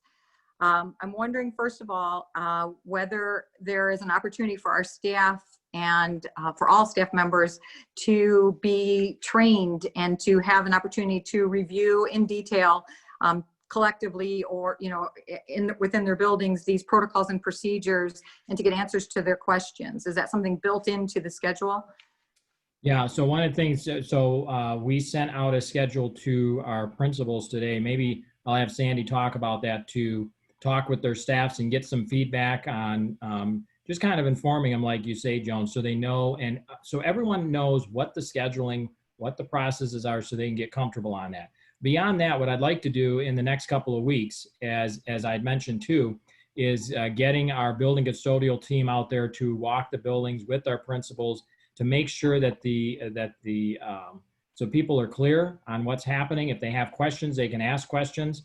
Beyond that, all of us need to be out in the buildings to be helping our teachers feel more comfortable with what's going on, to make sure that we're not missing anything. That's really something that will continue to happen in the next couple of weeks. Sandy, is there anything else on that? Just like Scott said, we got information from our custodial team about what is the standard for pre-COVID, what changes we made for when we returned with just the staff, and then what changes were recommended for when we come back in person. We sent that out to the principals to share with their staff to get feedback, because as far as I'm concerned, that's not written in stone. That is their recommendation, and we want feedback for the people that are in the buildings. We've been walking them the last couple of weeks. We'll continue doing that and continue getting feedback on that and refining that as we get questions and then develop answers. Okay, thank you. One of the other things in the presentation you talked through for the JK through 5th grade, I believe parents will have the opportunity to transition from WVA into a face-to-face classroom if they so choose. With October 19th, just 2 weeks away, and I know that we still have to put scheduling together, how does a parent go about initiating this? What are the deadlines? Is that all clearly communicated to our parent community? Yeah, Lisa? I can take that one. We worked on a process today. Obviously, nothing would go out until the board voted and made a decision. But we do, in case that does happen, have a process by which all WVA elementary parents would receive a survey with the option of returning on the date that would be applicable to that grade level of their child, whether it be JK through 2 on the 19th or 3-5 on the 26th. And then we would just simply take that information, and Susan would work with our team of elementary principals, and we will make sure enough teachers are placed to accommodate those students. Some classrooms have some space that we can accommodate them now. But since we were offering it at the marking period, our thought was, why not do it now and do it once and make the allowance now and move forward from there. So yes, we do have a plan, but it certainly is dependent on this board's decision. We don't want to jump the gun on anything. I appreciate that. Thank you so much, Lisa. And kind of thinking through what this might look like from a parent's perspective, my next question is, so I know that we've said the 6 through 12 would remain if they chose WVA. We want them to remain. That makes sense from a consistency and scheduling perspective. Do we then at the semester mark make a change available to everyone, or only to those that were in the 6 through 12 range? In other words, I hate to see more chaos in our elementary schools by then again maybe bringing in another 30 kids. I mean, it's great if they're all in one class, but if not, you know, they're not going to all be in the same grade, and then we change the dynamics of the classroom again in the middle of the school year. So have we have we put together a plan of what that might look like at semester break? Is that just 6 through 12? Does that include elementary? The focus would be 6 through 12, but obviously elementary would have some opportunity at that point too. For most of the parents who are comfortable with WVA right now, their reasons and their rationale had to do with not wanting their children in school during this period of time. And so, yes, they would be offered that opportunity. At that point, my guess is it wouldn't be as many kids, and we would also be bringing back then teachers along with those students from WVA. And so we would accommodate them in that way. There may be a little bit of movement in classrooms. If I come back, however, and I'm a second grader and I come back now, we're not going to move that child come January. That's Right. not. We may be moving some teachers back to accommodate new students to Right. a in-person setting, but we're not going to be moving students again who have been placed in. But yes, the 6 through 12 is definitely a semester-based thing. Credit is awarded in high school and in some middle school classes. And Right. those courses do run a course of a semester. And that's why that is so important to maintain that. Absolutely. Very good. Thank you so much, Lisa. Relative to PPE, I believe required PPE for our staff would be, is there anything beyond their personal mask that they require? And if so, will we be providing that to them? Yes. I'll speak to that. So one of the things that they may, we're going to provide a face shield for every staff member. We know that we have enough. So if they want to wear their mask in addition to a face shield, that will be provided. All of the teachers in their classrooms will have the wipes and the masks available if they need some spare masks. And also the hand sanitizer if they don't have sinks, and the water and soap. That was my next question. Perfect. I wondered how they will have access to disinfectant and cleaning supplies and hand sanitizers and such. Kind of piggybacking on that, but also relative to training and the fact that we're all going to be having, my thought is that I know every building is different, but there also will be some common threads that we find where we can maybe have shared learnings and best practices. So I'm wondering if there's been any discussion about having a building point of contact who is sort of the expert. Maybe it's the person who, that knows the answer if the child isn't wearing a mask. They know, that they know exactly if the child is sick, and if the parent calls, kind of a COVID building coordinator, and that not just at the building level, but possibly someone at the central office level, so that we can then synergize any learnings as a district.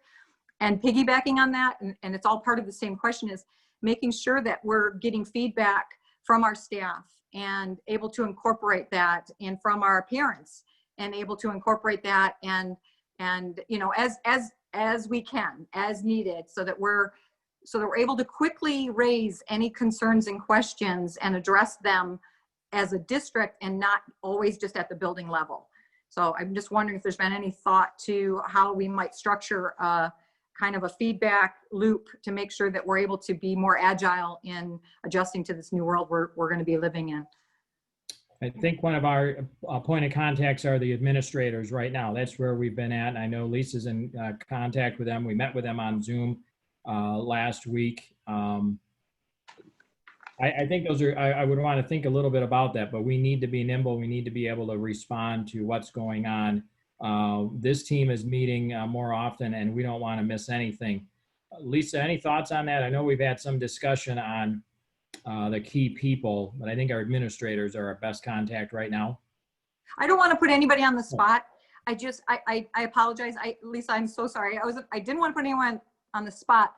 I just keep thinking about, this is new for all of us, and I don't want every building to have to reinvent the wheel, come up with new processes, and I want them to have support as well as a mechanism for feedback to say, this is not working, or this is working really well, and let us react to it quickly, and be in a very agile environment, so that best practices can be leveraged throughout the district as quickly as possible, and any questions, concerns, or issues that we're seeing can also be quickly addressed. So that's just the kind of thought process I'm thinking, that maybe it won't be required long term, but I would think at the onset, we want to be thinking about a feedback loop and some coordinators that, you know, and it sounds like I'm assuming our building administrators would be the coordinators, but perhaps it wouldn't be, you know, they might not be. So just some no, I thoughts. think it's a great question, Joan. I know that from a training perspective, and I'm assuming you're meaning about COVID related things,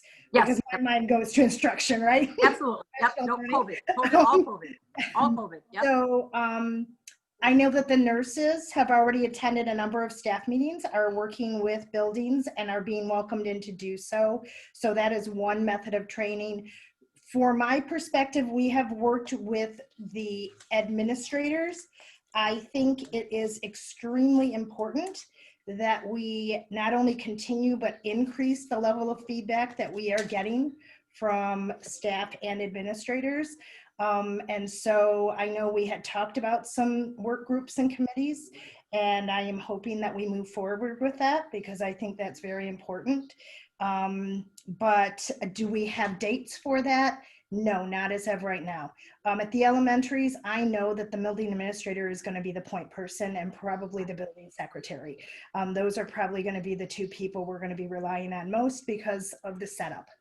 Right. But, and right now, from my perspective, I know that I rely on instructional things with the building administrators, and I know that that piece or that work was sent out today by Sandy, and I think that's a great first step to gathering some feedback, but I think we do need to continue in that vein. And I especially, I feel like we just cannot over communicate, not to our teachers. I mean, we can't over communicate enough. You know, to our teachers, to our staff members, to our custodians, to our bus drivers, but also to our parents. So there's a feedback loop there, and the more we can beef that up and be in a position to pull information and data and I guess trends, I think just the better situated we'll all be, you know, to help one another through this. We're all in this together. So I would wholeheartedly agree with you on that. Yeah, well, I hope that one of the things we put in place was sending out the information to building administrators in terms of cleanliness, PPE, just to check off to make sure all those things are happening so everyone's on the same page. And then also what we're implementing next week is to have our buildings operations and also our safety and security leader in that, Jim Beaver, to be walking the buildings with our administrators to bring together those parties. So we are all working on the same page. So I think that's some work that we can continue to do, Joan. that's great. I know that we've spent a lot of time talking about masks. I think that's appropriate. It's our strongest line of defense against this virus. And I really appreciate the zero tolerance. I do recognize that we will have to give waivers in hopefully very few, if any. I'm thinking if someone has concerns medically that they maybe wouldn't choose the face-to-face option. But if there are medical concerns and there is a waiver, do our point of contact as the building administrators, are they the ones that will be aware of that waiver? And how do we make sure that our teachers are aware of who the children in their classroom, who the child is or children is that has that waiver? And has that all been worked through so that it's just, I would like to make sure that that isn't incumbent upon the teacher in the classroom to be figuring out whether there's a waiver on file, and you know that we have that taken care of outside of the classroom so that they don't have to worry about that. I know that with our employees, we've had a waiver or two, and Susan File has taken the lead on that. I think that would continue because there are going to be very few. Right. Okay. Yes. To answer your question, Trustee Sutherland, we have already experienced that, and they are required to submit their doctor's note with this exception to our office, which is kept in their medical file. And then we are, in some situations, we're trying to redeploy if it's been a custodial staff example or a person that can't wear one to an area that is more appropriate so it accommodates their specific medical need. But again, like Scott said, very, very few of them. And I'm really thinking about our kids, you know, because I know parents are going to be nervous if we have a child that has a waiver and their child is sitting next to that child. I think that's where we're going to have some concerns. And We have individual rights, but we also have collective, health concerns. So I just want us to be aware of what that process looks like, and that there's fidelity to it and integrity, and that it is, communicated to our teachers so that they're aware in advance and can make accommodations as need be. So. Nadine, you've had this situation a little bit with students. Maybe you can speak to that. Just briefly, we, as mentioned, we have received those waivers for students with special needs. And so either the building principal has received them directly from a parent, or our office has received it. And we have a strong communication with the building administrator, transportation, all of the key individuals that have contact with that student. And we received those as quickly as we've been very lucky, because parents have gotten that waiver before they've even had their student even be considered for attending school. And so we've been able to work with those buildings to make sure that, they were very well aware, so that they also had time to work through that. So right now, again, as mentioned, there's been some, but few, but yet we've been working very closely with buildings and staff on those. If That's great. Thank you, Ms. Miles-Dan. Go ahead, sorry, Ms. Eldridge. I, at the elementary, because I know for Nadine, it's been mostly a pod situation so far.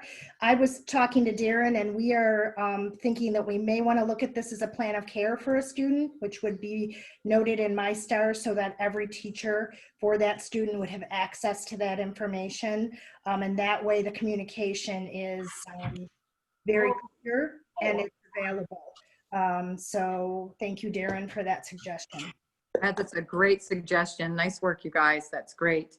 So related to masks, I guess one more thing. I don't know if this is built in, and I don't even know if it's possible, but has there been any discussion about a mask break? Yes. I think where we ended up today, certainly at your elementaries, is that would be looked at individually at the buildings with the classrooms, right? Lisa, that is where we ended up. Yes, they would have to schedule that within a building. That would be really hard for us to schedule at a district level, but we certainly do believe students will need a break from wearing them, and teachers too. Exactly. So, okay.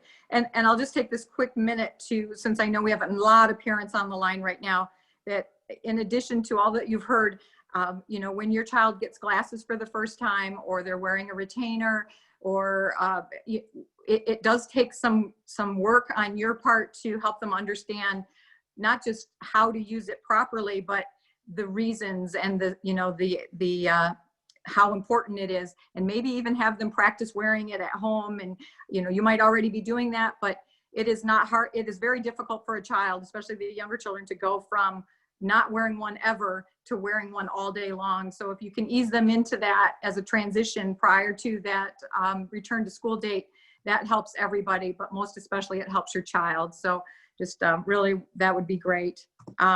I have a couple more. I'm sorry. I didn't know if I should interrupt the presentation. I felt like the flow was so good that I just take a bunch of notes. So I'll go as fast as I can. Talking about the cleaning and the disinfecting, I think it was slide 23 or 24, where the words enhanced cleaning protocols will be utilized. I'm not exactly sure what that means. I know that we're wiping down at about the 4-hour mark, just the knobs and the light switches. Is there something beyond, like, and I know that you're cleaning after hours, and kids are going to be cleaning their own desks, it sounded like, and I'm just trying to summarize. And then the custodians after hours will be cleaning desks and anywhere children are.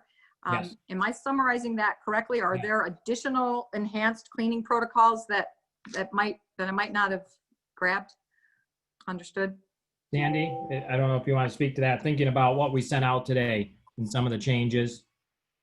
Yeah, we added a few extra things to it. Obviously, the touch points was one of it, cleaning the table. So we added some tasks to the overall process where we'd be adding disinfectant to it. Then where we were doing cleaning in the bathrooms, we're adding a disinfectant level to it. So we're not just cleaning, we're also disinfecting. So that's when we're usually talking enhanced. That's what we're talking about, is adding a layer of disinfecting to the process, or adding tasks that are disinfecting to the entire process. Okay. And this does not require any additional custodians for that extra layer of disinfecting, cleaning, sanitizing, disinfecting?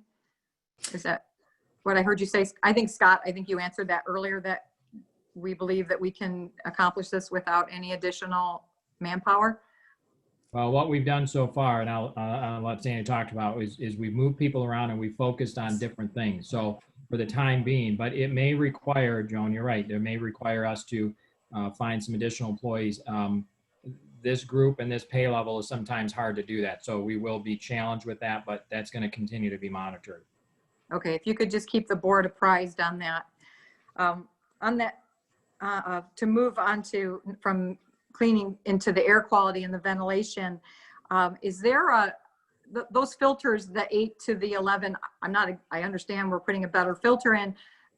Is there a percentage of like fresh air that will be moving over and above or something relative to the standards? First of all, are we meeting the standards with what we're doing, and how are we monitoring that? And honestly, how much fresh air are we able to bring into our buildings through our ventilation systems that have been upgraded? Is there any number percentage wise on what that looks like? I've got them here, Sandy, but if you want to speak to it, you probably know it better. Yeah, so the systems are set up to do anything between 20 and 100% of fresh air. And that will depend really on how many kids you have in the room, how the CO2 levels are and such like that. So the system will automatically adjust for that during the day. And we also have automated systems. So if something's going wrong, if the system is not able to pull in to compensate for some of these issues, it sets off an alarm so that we can investigate it immediately. And this is just a standard. This is nothing particularly new. We've been upgrading our HVAC systems for years to be able to do this anyways. But now it's really being able to come into play so that we can really see these effects. We're updating our filters, which are the MERV 8 is a very good filter, but the decision was made over the summer to do an even better filter so that we're catching smaller particles and we're doing things like that. That also, affects the percentage of outside air coming in as well. So it sort of works hand in hand. But we believe that our HVAC systems right now operate well, but we wanted to do a couple things that we felt would make them actually be better during this situation. And is there somebody monitoring this? Are we, is it Jim Beaver, someone in his team that's monitoring the air quality and the percentage of fresh air coming in? I have to check on that. I think it's John's area that does it, but like it's automated. So there's not somebody that has to watch it. Alarms are going to be set to him automatically. So it's not like you had to be in front of the computer to see the alarm. You'd be able to get that remotely so that it doesn't matter where in the district it's happening or where John or Jim are, they're going to get that alert and be able to deal with it immediately. And the alert would say that we have less than the required amount of fresh air coming through or the desired, or I'm not.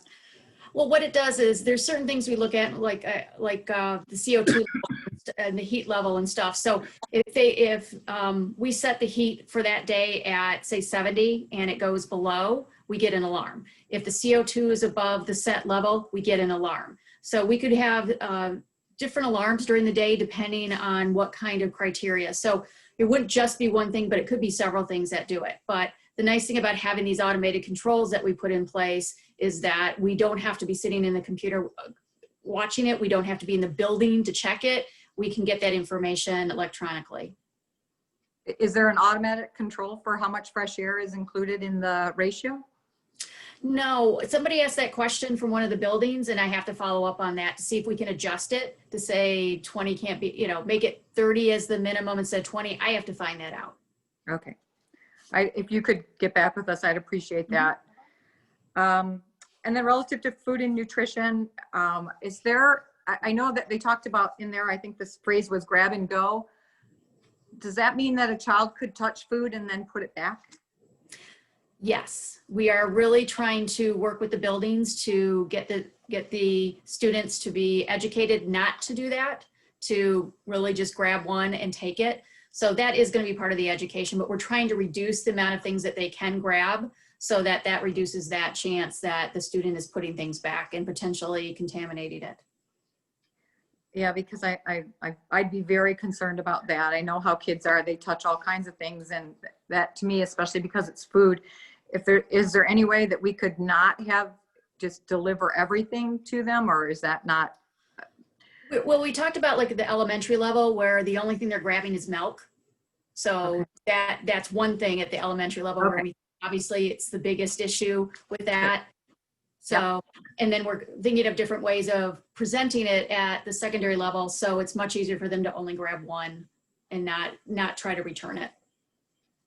And at all levels, will there be a sanitizer waiting for them before they go through the line and to Yes. ensure that they're okay? That's great. I honestly, the only other one is a big one. And I know that we cannot define class sizes right now. I know that, I guess I really just want to say this to make sure that I'm understanding this. It was kind of in our presentation, but I want to draw attention to it for our parent community. We will not be able to social distance in our classrooms. We cannot have 6 feet apart in our classrooms. And that is the nature of our buildings, of a classroom, and of the way that this is set up. While we're still going to be following the CDC guidelines, I want to make sure that our parent community knows that, because they do have an option to still educate through Waterford Virtual Academy, you know, and I don't want there to be, I know we keep talking about social distancing, but in the classroom, we will not be social distancing to the 6-foot rule. And I just think it bears saying that out loud, as hard as it is to say, so that our parents hear it and so that there's no misunderstanding. We're going to follow the guidelines. We're going to do the very best we can do for social distancing, especially when we're in larger groups. But the classroom itself is not feasible to have every single child 6 feet apart at all times. So I'm just saying those words, and if anybody disagrees with me, please say it now. That's correct. Okay, those are, I think, all my questions. So thank you so much for your patience and for all of the answers that you provided me. I'm very, very appreciative. Scott, I know we want to get to the parents. I'd love to hear from everybody here.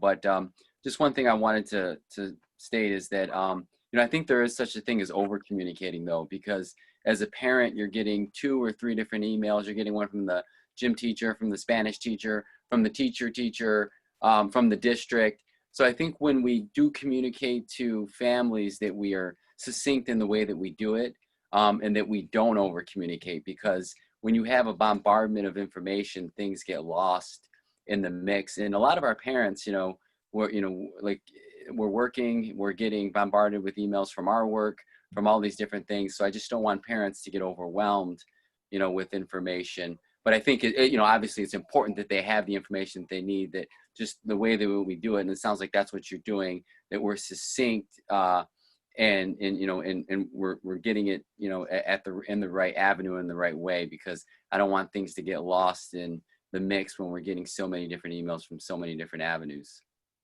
Thank you. Yeah, we appreciate that. One of the things that we've been working on, and Kelly sent that out to board members, it was later tonight, it was 5 o'clock, is our communication, our return to in-school guidebook. And so what you got tonight, so you can look at it and take time over the weekend. It's a very rough draft. We're gonna add some pictures and do some things. There'll be a letter for me in it. But what we've tried to do is make this a communication to bring back all the information that we've talked about, and some of it we've presented, and some of it from our FAQs over the last 8 weeks, and put it in one spot so people can look at it. And so everyone's on the same page. I think if we can align our community and communication points and what we're doing, people will be more confident in that. So there will be other communication goes out, but that's what that packet, that's what that guidebook is that we sent out to you tonight. It's in very rough form. A lot of the information we've talked about in here tonight, but we wanted to provide that for our community and our staff. Member Joslin? I just have a couple of questions. How many hours do we have the nurses? Are they full-time? They are, I want to say they were part-time. We may have worked with, some of them might have been full-time. Whatever it takes for them to cover all the buildings. So I think it was a mix. We've got 3 nurses. So I'd have to get back with you on that, but I think they, 3 part-time, but Three. part-time is not necessarily 50% of the time. That's right. But they are 3 part-time. yeah. It was like 20 whatever hours a week. Like, is somebody on call like every day or in the district every day or? Not in the district necessarily, but on call to us, yes. Access, yes. Oh, okay, so we only have the 3 nurses to educate the staff and things like that. They're not like hours that we have. Okay, Yeah, so they're really, so I know my meeting, maybe Lisa or more, but they're really for informational education. They'll help, but they're not going to be here to help us with contact tracing or something. We got to work with the health department on that. Right. Okay. I mean, if we have a sick student, they're not going to come work with us with that student, if that's what you're wondering. but they'll answer your questions though. Right. Because I know that I have had some at my work when this issue comes up and we have a point of contact through Oakland County that we call, and that person will say, hey, I read this in our playbook, but does that pertain to this? Is this how I'm reading it? Am I reading it right? So they're available for that? Yes. Okay. Yes. But remember, only till December 31st. Then we don't know if they'll be refunded, like re-grant funded or not. Yeah. Well, you know what? I found out that in 6 months, you kind of learn a whole bunch. So, I mean, it's, I can pretty much answer any question right now. Well, we'll call you. Yeah. Sometimes it's frustrating. How are we going to explain? I really am hoping that we're not going to leave this on the teachers, possibly the nurses or something. How do we explain, especially in an elementary setting, why kids are not wearing a mask without violating HIPAA? Because you know that if you have 25 kindergartners in a class and one of them isn't wearing a mask, there's going to be the question. So who's dealing with that? Who's like answer? I mean, I personally would prefer that a nurse, because a nurse would kind of tell, well, sometimes this happens, sometimes, but the question's going to come up, especially with the little kids. How are we going to deal with that? Have we thought about it? Regarding HIPAA, I mean, everyone's going to know if they're not wearing a mask. I think it'll be handled on a case by case. We certainly wouldn't get into detail. But we've had allergies and we've had things that, just take peanut allergy.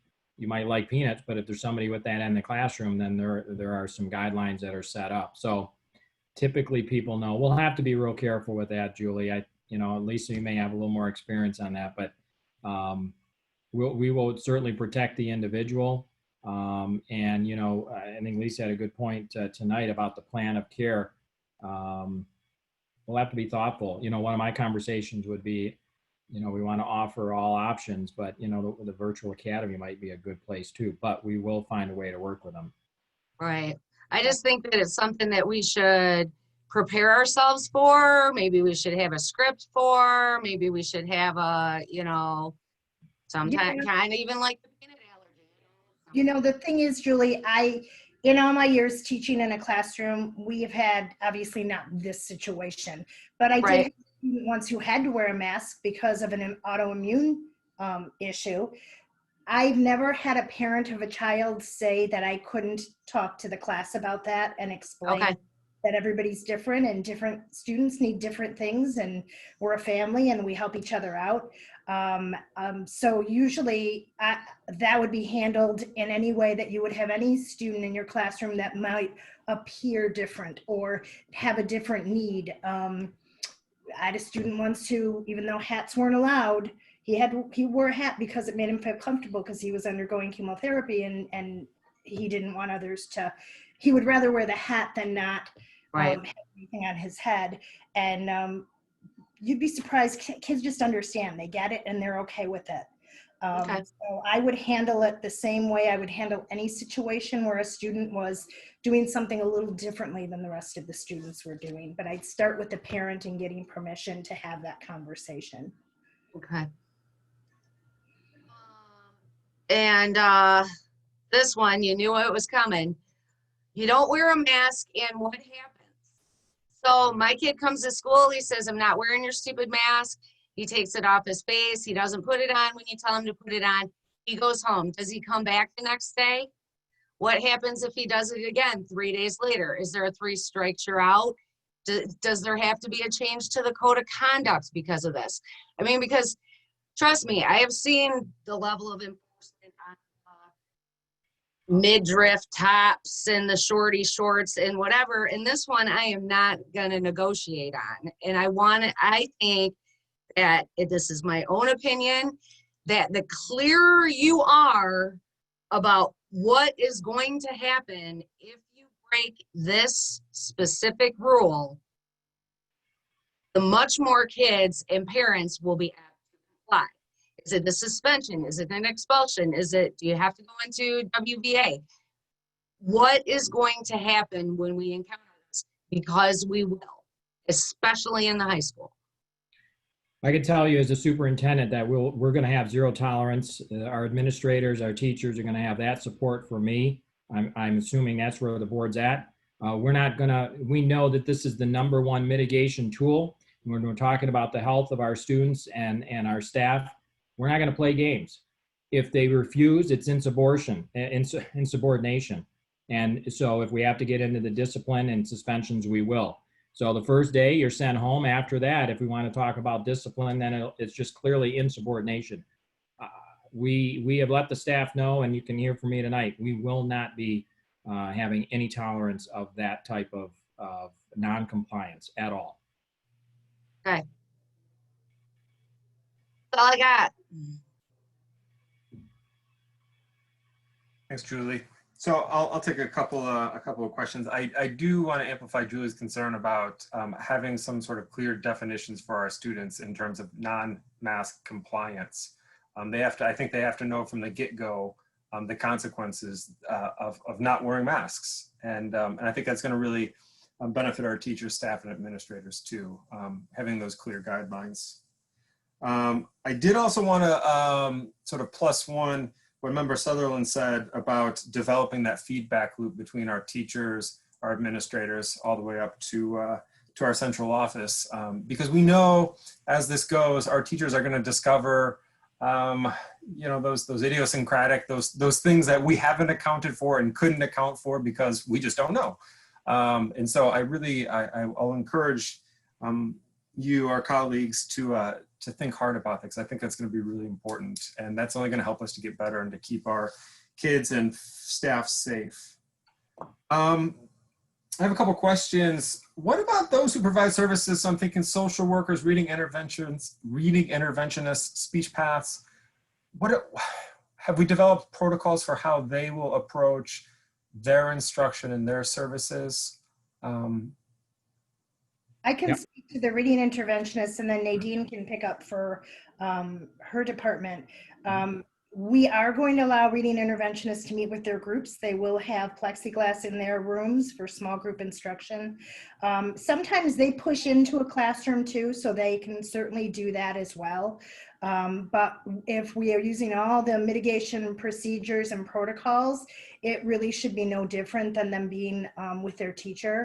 The other thing, I can't remember, Scott, if you mentioned this or not, but it is pertinent here, is every staff member in the district is going to be provided with a face shield that they can wear then over their mask for when they do need to get closer to a student, or, if they don't want to use the plexiglass and would rather use that, or both. However they choose to do it and feel more comfortable, then they will have that option. So it would be just like small group in the classroom. They'll be provided those materials as well. And they're the ones actually running our pods right now at the elementary for the most part, and loving it. We are hearing great feedback. They're doing an amazing job. It seems to be going well. So President Ristich, for our staff that are currently serving students in pods, we know that we have an extensive amount of students with IEPs in those pods right now. So they have been delivering those services since September 14th. We know that starting the week of October 16th, we're going to be having those folks invite students for face-to-face instruction. again, we know that some students and families may not want to go to that, and that's okay, but we want to make sure that families know that that's available. We also know that for students that are even under consideration for perhaps an evaluation, that they've already been invited into classrooms because we know into buildings, because we know that those evaluations are done in a more face-to-face type of format. And so we've had plexiglass in place for our specialty classrooms. We also have plexiglass that has been provided to our school psychologists. And so we also have plexiglass that has been provided to our speech and language pathologists. We just today got another shipment of plexiglass in, and so those will be divided out next week in anticipation of the 16th to come. And we're taking a look at the groups that really have the closest contact face-to-face, and real close contact with students. We know some of our other service providers certainly have contact, but they are not in a way in which they are right down, very, very close in space to them. And so, we're monitoring the situation. We're looking at the needs of our staff and our students and making sure that we're doing everything that we can to make sure that those needs get met. I met with staff today and principals this afternoon, about 70 of them, and discussed the plans, listened to questions that they had, listened to concerns about anything that they might have in anticipation of the 16th. And I think we were able to work through a number of those questions and concerns. So step by step, day by day, we're getting there, and we're going to continually just make sure that we're doing everything we can to meet the needs of our students in the district. Thank you. Thank you. I'm wondering too about arrival and dismissal. So understanding this is a time where everyone is on the way out or everyone's on the way in. What adjustments have we made, will we be making, or what thinking is there around this time? And I understand the 15-6 ratio that you pointed to, Superintendent Lindbergh. But is there a need? Has there been a need? Will we be rethinking this? What does that look like? Yeah, Sandy, I'll have you speak to that. I know we're looking at tightening up some of our times with the busing. I'm not sure how all that's going to come together. You might have a little more detail, Sandy, on that.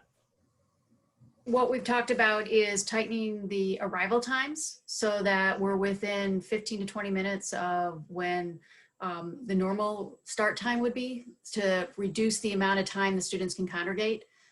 We are working with the buildings to try to get that fleshed out.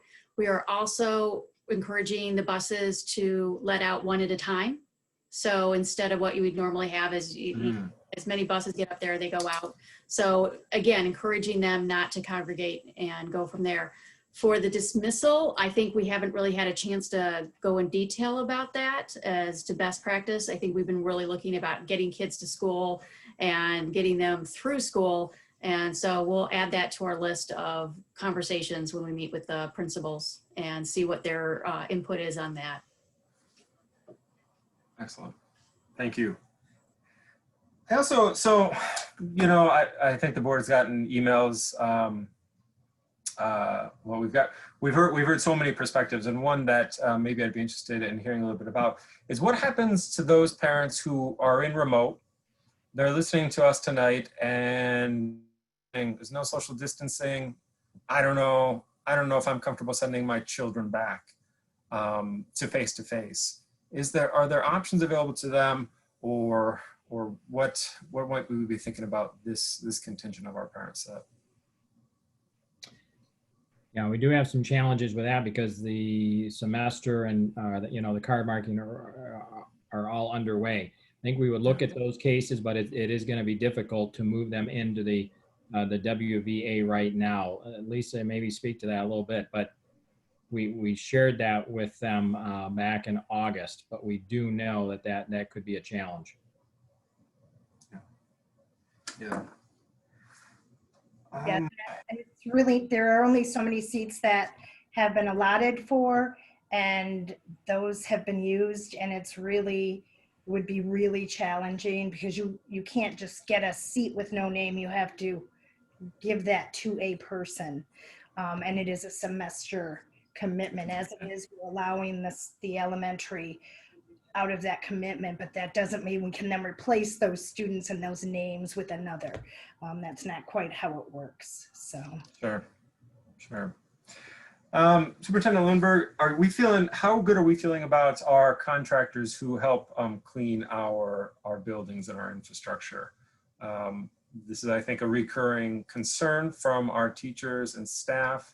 And I'm wondering if you could sort of speak to this, because I think we have, this board has high expectations, as we should and as our community should, for cleanliness, for following the rules and making sure that our contractors are working up to our high expectations. So I didn't know if you wanted to say anything about that. Yeah, I'll be happy to speak to that. So I've been meeting with the operations teams. They know that. I've been this way since I came here, but during this pandemic, it's going to be even more important. We have an expectation, you have an expectation of me, I have an expectation of those supervisors, and we're going to have an expectation of the custodians. I want to make sure that we're providing them the support, make sure that they know, everyone knows what our expectations are, but I will expect that they will meet them, or we will make changes. And again, I will not have tolerance for that, because the health and safety of our staff is there. Our DM Bird group knows that, and we've had those discussions. Excellent, excellent. And on a positive note, we want to work together, right? And that's why we're sending them out to meet with our building principals, where we're talking about a clear, and we've talked about this, clear lines of communication. Their questions are getting answered. It's about ownership and partnership. And somebody mentioned it tonight a couple of times. We're all in this together, and either we're moving forward together or we're not. And if somebody's holding us back, then we'll have to make a change. And I'm sharing that with this board and this community, that is my commitment as superintendent. Excellent, excellent. I think that's all I have for now. Colleagues, are there any other questions that might have come up? Yeah, Member Sutherland. My apologies. I just had a little thing that I had scribbled in the corner, and I just wanted to touch back on it. I'm aware of the governor's indoor policies, and schools are really not able to be compliant with those total gatherings. But in the section about food service and food and nutrition, the 50% lunches, is that going to be scheduled at the building level? Does the building decide how to accommodate? I mean, I'm assuming every building is different. They have different size rooms, but what would be the number of students that we would anticipate being in a cafeteria in our high schools, for example, our larger schools at a given time? Yeah, I'll turn it over. I know Sandy's walked the buildings and been working with administrators on those measurements. Go ahead, Sandy. Yeah, so when we're meeting with the buildings, we're starting with the occupancy rate, because that is the max we can have in a particular cafeteria area. And then we actually look at the furniture that we have, that where we can sit them, where we can have some social distancing between them. And that's usually where we're running into the problem. It is not the occupancy rate. It's really the fact that we just don't have enough room that can give them some kind of spacing. So we've been working to do a couple different things. We're reducing the amount of students at a table. We are adding additional space for students to sit in. So for example, with Mott, there's a gym that's right around the corner from the cafeteria. We anticipate having to use that space because we're just running out of space. So that seems to be pretty consistent across most of the buildings. It's not the 50% occupancy. It's really when we're starting to social distance them that we're running into a problem, and we're not backing down on that social distancing. We're just trying to do it in a little different way. And again, that is one place where we do want as much social distancing as possible, because they're not going to have their masks on when they're eating. Exactly. That's honestly where I have a lot of concern. So when we say 50%, it's not 50% of our previous COVID lunch schedule. It's 50% occupancy of that particular room. Correct. It's based on square footage. So we take the square footage that says, based on what the health department gives us, for example, maybe you can only get 296 in that area. So then you half it. So then you're at about 115. And then we look at how many we can actually put in that room with social distancing, so that we have some kind of space between students in front and back and side.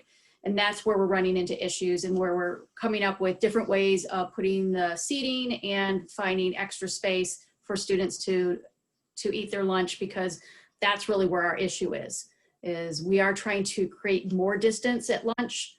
And so we're getting creative. So is it If the I- building administrator who's, I'm sorry, I think I might have interrupted somebody. Can I weigh in to help you with some of that, Joan, as well? We had some of these conversations way back in March when we first met as an entire administrative group to leave school in March. And that was the day, it was a Thursday, it was the day before we actually called off school. And our charge was to get creative and find ways to spread kids out. And we started those conversations. And I'll give you a great example of the kind of collaboration amongst the secondary leadership. So at Kettering, for example, we were looking forward to the number of students that we had diminished because let's say 30% chose the WVA. So we were looking at reducing our lunches to 3 lunches to increase the instructional minutes that we could garner back. Instead, we met as a team and looked at those occupancy rates that were shared with us by Amy and by Samantha, and we kept 4 lunches. And in so doing, we could lessen the number of students that were impacted, still meet the contractual obligation that we have to guarantee a duty-free lunch, and that would afford the opportunity to spread kids out differently. So not only have we adjusted the master schedule and the lunches, but also I would credit our staff who have gotten super creative. I know at Kettering, I was there yesterday to see it myself. They put student desks in the cafeteria rather than tables because they are that committed to making sure that students are socially distanced. And as Sandy's saying, looking at putting kids in an auxiliary gym scenario to again space them out. So I give so much credit to our secondary leadership who have really collaborated. They have spent a lot of time really being thoughtful to where we have our greatest risk and our most tricky or challenging situations. And certainly lunch is a time that you do take off that mask. So I think your example and your questions are spot on because that's where they have spent a lot of energy and gotten creative and sought input and really worked within their own teams and then across the district. So great question, and that's one that I'm sure parents will have as well. And Mott is actually looking to do the same with the desks. They're working on it right now. I just have to give a shout out to Shelly Worthman and the team she's working with, and Kevin Kukaska and Christina Harding.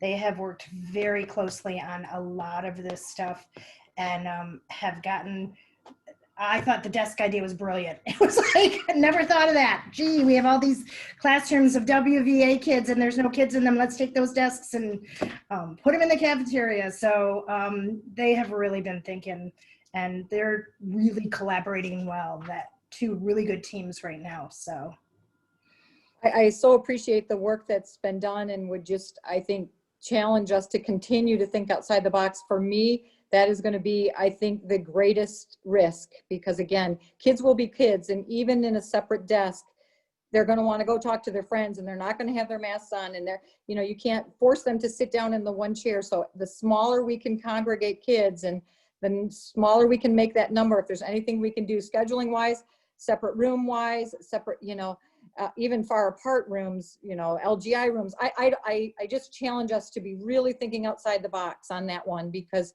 especially in the middle school and high schools, I'm very concerned about what lunchtime is going to look like, because kids are social beings by design, and as well they should be. And in this instance, it's a health issue. So thank you for the work that's been done, and I hope we can continue to be you know, creatively looking at that and making any other enhancements to that we can to keep those numbers down before that November 9th date for them. So thank you. So if this passes, so thank you so much. Yeah, Member Joslin. Darren, because you're not doing anything over there. Did everybody get their devices that needed a device in case they're quarantined or their kid is, because I had talked to Superintendent Lindbergh about this. I said, really think that it's important that our Google Classroom is updated, because when you ask a parent, like we say at work, if you wake up with a stuffy nose and you have a headache, just give it one day. Just give it one day. If we ask the parents to do that, I just want to make sure that everybody has the ability to not let their kid miss out on their education. Yeah, we So- have, we're still distributing through this week. There are some parents that haven't picked up, so we've been contacting them. We've had new families come to the district that need devices. So I think handing out devices is going to be kind of a continuous process, really until they're gone. Are we going good though? Right now we're good. So Okay. I don't want to say we have an endless supply, but Right. but I think with the majority of the requests have been honored, and as we get those requests, we connect them and make sure that they know when and where to pick them up. Perfect. Thank you. Welcome. Yeah, Member Piggott? Thanks, Mike. Scott, I know we have an attendance policy in this district, and I haven't been in school a long time, but I assume maybe teachers have, at least maybe they don't, specific things. You can only miss so many days. Are we going to kind of ease that? Because again, we're basically telling parents, if you got a kid has a sniffle, a fever, where in years past, give them some Tylenol, say, oh, you're going to be fine. It's a little cold, go to school. Now we're saying no. And with cold and flu season coming, I assume parents are going to be more leery and keeping their kids home more. And I'd hate for all of a sudden the child to be penalized in some way because mom or dad kept them home more days than they should. And now their grade is lowered, or they're getting a letter in the mail from the district saying, hey, you're missing too much school, when basically they're following exactly what we're telling them to do. Yeah, my experience would be is, if we're talking about truancy, that there's always reasons for absences. Those types of things are tracked, and if there, are health issues. So yeah, we certainly don't want to be penalizing students for that. Lisa, Okay. did you? Yeah, I mean, obviously this is a different year. Just to be clear though, state law does not allow us to tie attendance to grades. So we would not do that anyway. But of course, just like we are certainly taking that into account with teachers who may be out because of an exposure or whatever it might be, or staff members, we would do the same with students. We're not actually using MyStar for attendance right now. We're using an alternative method that the state has recommended to us for now. So those notifications wouldn't be going out right now anyway. And when we come back, we can shut those off. However, if it's a pattern of not just this year, but a multi-year pattern, we still may be making some phone calls and saying, hey, just explain to us what's going on here. Because we want to make sure kids are coming to school if they can, for sure. Absolutely. And then just one more, I want to kind of piggyback on what Rob had said earlier with bathrooms. They are not going to be locked, right? I don't know if we specifically said that, but I know there's moments, and we've all had those moments where, man, we need to get there and we need to get there quick. And, I know in two, I think Rob said, yes, we don't want the groups and congregating in the bathroom, because that's where it can be. At the same time, we don't want a student to have to leave for 10 minutes while they're taking an important test because they have to go and they can't finish that test. And so just want to make sure that those bathrooms are open, and if, we really encourage the kids to do it during class and not during break. But man, if the need arises, I hate to, not allow them to do that. And same with staff too, teachers. I hope, we're not only going to be asking them to teach, but they're going to be doing a lot more monitoring things. Are staff going to have opportunities to use the restroom? Yeah, I think one of the things that are important, I know Deb talked about the administrators working with our students and certainly staff, but our students on that, that's what we're talking about. That's where that feedback loop is so important. And I know that our administrators, I trust that they're going to be connected with our kids. If something's not working, then we need to make adjustments. They're our customers, and I know that's what I'll expect. We want to be very reasonable. And I think that's really what, Deb, you were speaking to, working with administrators. We need to be smart about this, but yeah, I, as a superintendent, I'm not a big fan of locking down bathrooms, but we're going to continue to work through this. Thank you. Understanding that we are heading into flu season and cold season, and understanding that we might have teachers who are out for a variety of reasons. What do we know about the situation with substitute teachers? Because I imagine that, or I know that there's a shortage of teachers, of substitutes. What might happen if a substitute doesn't pick up a job and we have an open class or an open slot in a day? What are our backup plans? Yeah, I'll bring Susan in on this, but I know we have our building subs and throughout the district. So that's helpful to have that. And I do think we have some subs that are available. Susan, you'll know a little bit more about that. Yes, we do have, we have interviewed even more people for, we call them permanent building subs, where they're assigned to that building every day.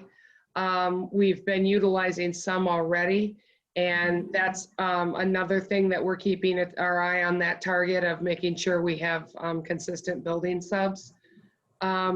We've also had, I mean, in the 5 weeks here of school, we've also had great collaboration of fellow teachers helping other teachers out, covering for them in a WVA situation where they don't have to be, where a full-time substitute isn't necessary. So we have a little bit more flexibility with that, and I think it's going to give us a little bit more bandwidth.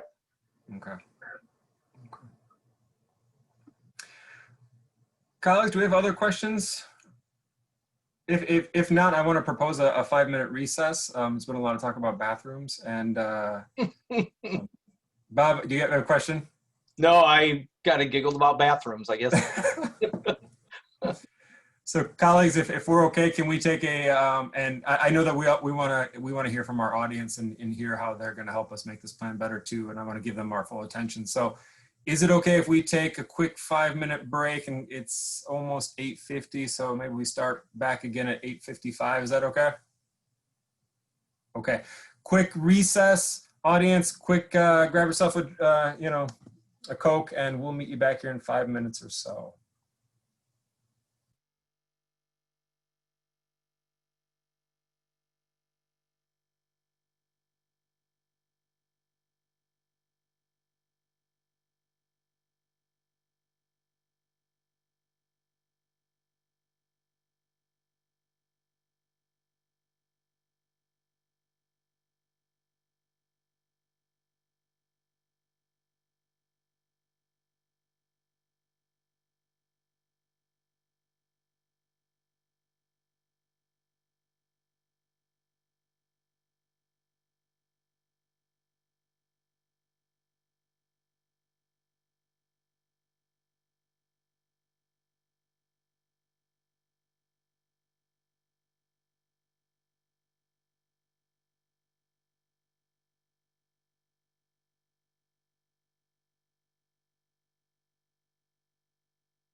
Okay.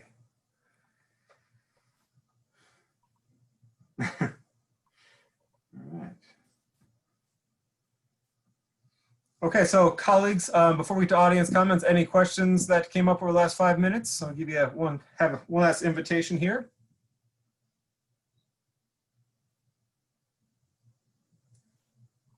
Okay. Okay, so we're going to move on now to public comment. I have a list of names here that I'm going to call out. We're going to start off with the folks who have put in requests to address the board, and then I'll go to the raised hands. Hey, Mike? Yes. I know in the past we have had 5-minute public comments, and I certainly don't want to limit time to hear from people. But I do know at our last meeting that a lot of people, you know, it was a long night, and I'm not so much worried about us as a board, but more the 400 plus people listening. And I'm wondering if there would be support from this board to change that to a 3-minute public comment, so that we can get in as many people as we possibly can. And I think for the most part, I think the community listening, at least from the feedback I got from last time, would appreciate that as well. I would support that. Okay, was that I will make the motion that we change the public comment from 5 minutes per person to 3 minutes per person for tonight's meeting. Support.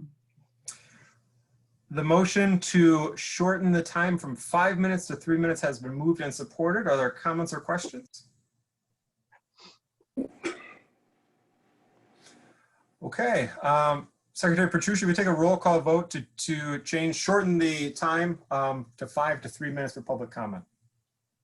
I am a yes. Member Jocelyn. Yes. Member Piggott. Yes. Member Torres. Yes. Member Sutherland. Oh, looks like, let me see if I can find Joan again. Looks like we've lost Joan for a moment.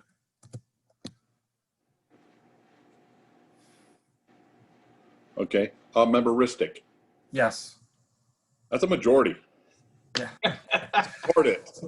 So the motion carries. Okay, so audience, in an effort to make sure that we hear from everyone tonight, we're asking that we keep our public comment, please, to 3 minutes. Again, in an effort to make sure we hear from everybody. Again, participants are asked to avoid statements that are personally directed, abusive, or obscene. You are addressing the Board of Education. I'm going to call on the folks who sent requests to do so. So I think I'm going to start off. Marissa Downs, I'm going to invite you if you're still here. Okay, Marissa Downs is not here. Brittany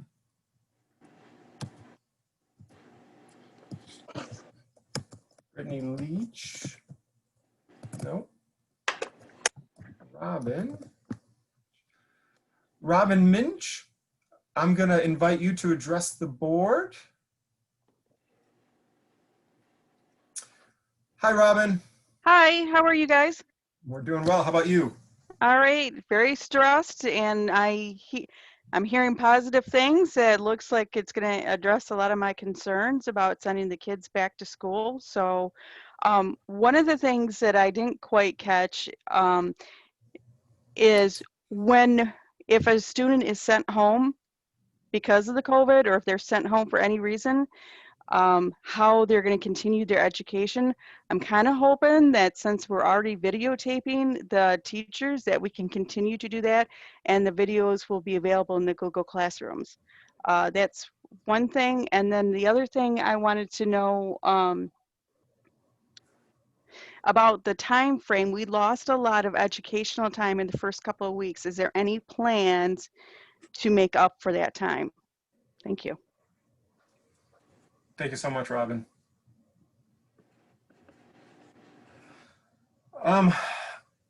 Superintendent Lindbergh, I'm not sure if what might be the best route here, if we wanted to address some of those questions that I know you can address, or if we wanted to circle back to them, or colleagues, I'm not sure what might be the best way here.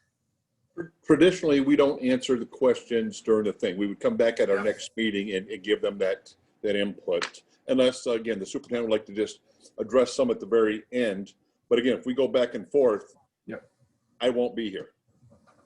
You know what might be not a bad idea, Mike, is if you know somebody's writing this stuff down, that even if tomorrow the district could kind of do a Q&A and send it out through our district communication to everybody who gets it, so they can get answers to those questions.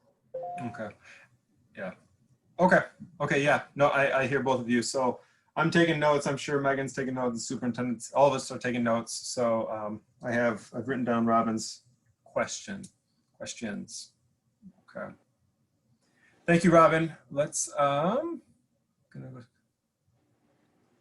okay, so those were the two of the three people who did put in requests to address the board. Two of the three were not here, so I'm going to move on now to Becky Heischel. Hi, Becky. So I have a couple of things. Clarification on the attendance policy. Are we going to be required to have doctor's notes? What is going to be required of the parents for the excusal of not being in school? Second thing is all of our students have electronic devices now. Are we considering that those be used in person so that we cannot be handing paper back and forth and getting rid of the books? As you guys know, most of you are parents, and some of these books are big, and our high school students have a lot of books, and not being able to go to lockers and needing all of the supplies they need throughout the day, it's going to be a big lift. And some of them are in orchestra or band, so they have instruments as well to carry back and forth. The other thing is the secondary classes. I think you guys touched on it, but I'm not sure if I heard it right. Is it going to be the responsibility of the students as they're changing classrooms and the block schedules to be cleaning their desks and everything else while they're coming in? And also, if we're going to be using desks for lunches, are there going to be cleaning protocols for those? As far as positive cases for student and they're missing school, I think the other lady already covered that, but if the student is able to do work at home, how is that going to be accounted for? Are they going to have Google Classroom? Are they going to have videoed assignments? Are they still going to have those touch bases with their teachers? And I don't know if anything has changed, but how is it going to be handled if we do have positive cases in our schools? What is the criteria of keeping them open versus shutting down the schools and or potentially, God willing, not a district, but that we have to go back into lockdown? What does that look like? Excellent. All right, Becky, I have thank you so much. So clarification of attendance, personal devices in face-to-face settings. Will students be cleaning? What happens when students are completing work from home, and criteria for closing schools? Yep. Thank you. Thank you. Okay. Donna G. Hi, Donna.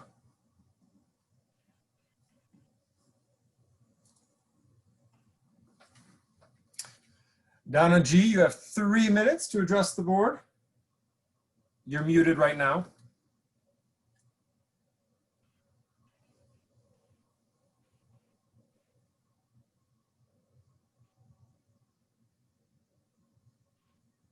Okay. DB. Hi, DB.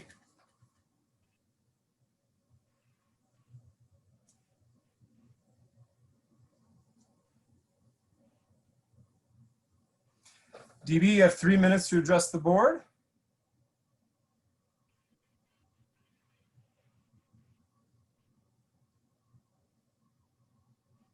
Okay.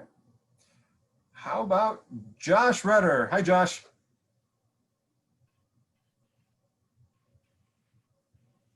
Yes, I'm actually, it's Justin Rudder. I'm using my spouse's name. But I had a couple of questions.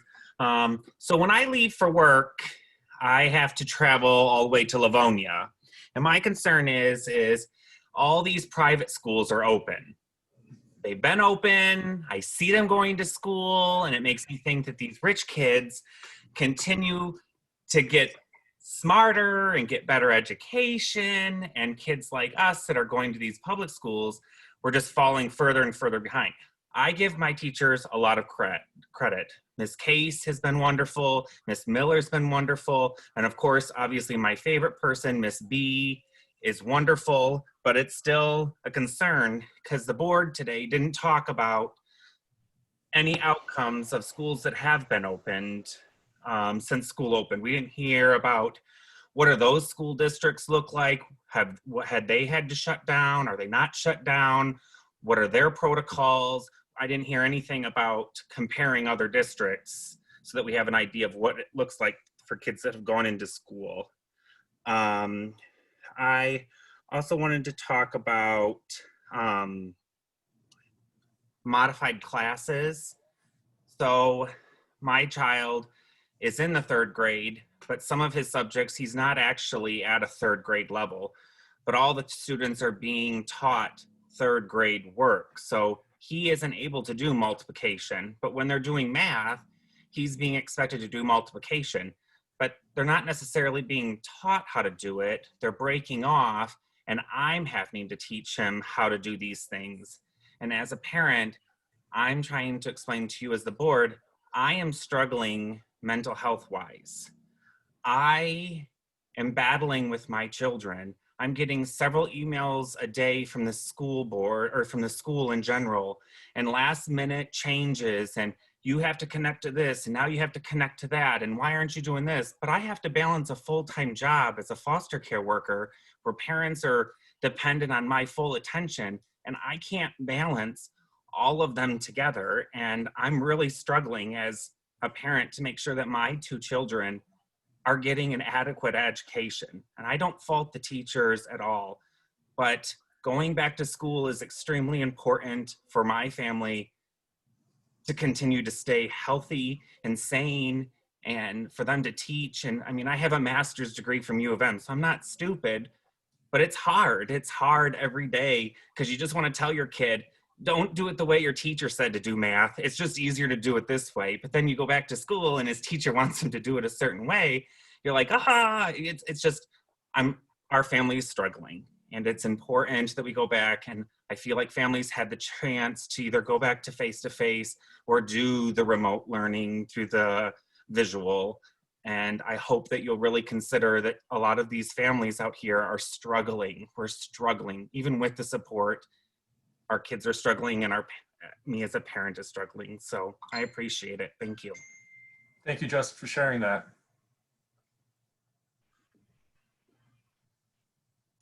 Okay, Sarah Smith-Conlin. Hi, Sarah. Hi there, thank you. We had a couple questions, and one of them is about breakfast in the classrooms. So we heard that students will not be social distancing because there's not room. However, they're going to be eating a meal with their masks off in a crowded classroom. So that's a big concern for us, and we want to make sure that's thought through, because that's really going to be a deal breaker. I think for us is our son's required to wear a mask. Everybody's required to wear a mask except for 15 minutes, which we know 15 minutes is the breaking point, that they're all sitting around eating a meal that's grab and go. And we know elementary kids can't make up a decision.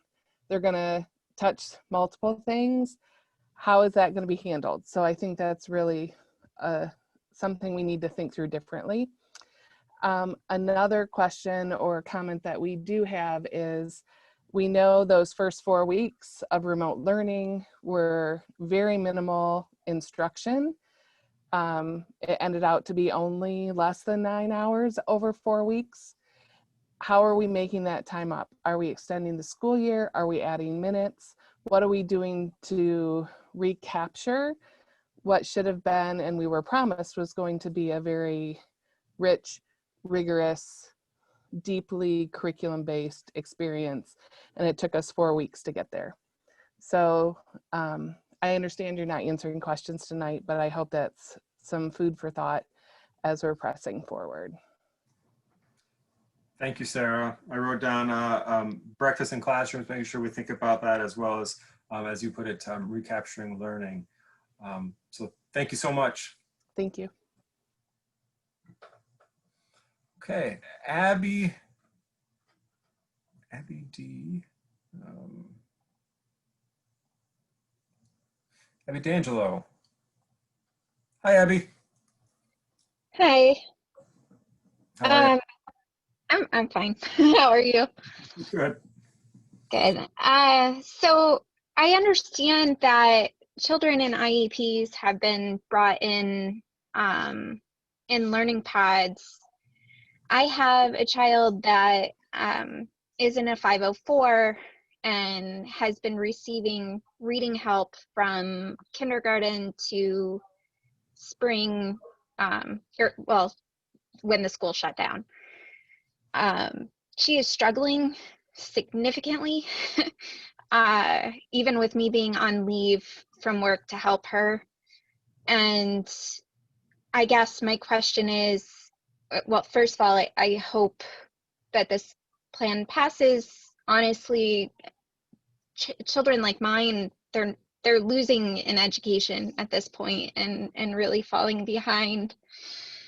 But I'm wondering if there's any plan to offer learning pods to children that should still be receiving reading help and perhaps help in other areas that are on a 504.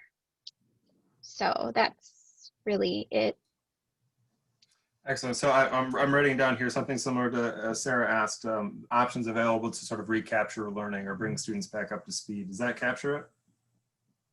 Well, yeah, but specifically kids that were supposed to be receiving help and have not been due to the lack of in-person education. Like the 504 is supposed to protect the child's learning, and it really hasn't done anything for us during this COVID time. So I'm yeah. No, that's helpful. Thank you. Okay. So much, Abby.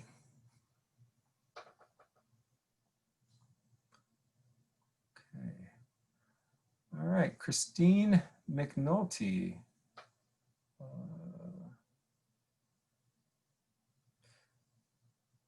Christine, it says that allowed to talk is not available because Christine is using an older version of Zoom. Christine, we want to hear from you. I'm not sure how this is going to work, but I encourage you to email us. We'd love to hear from you, but I'm not sure what to do here.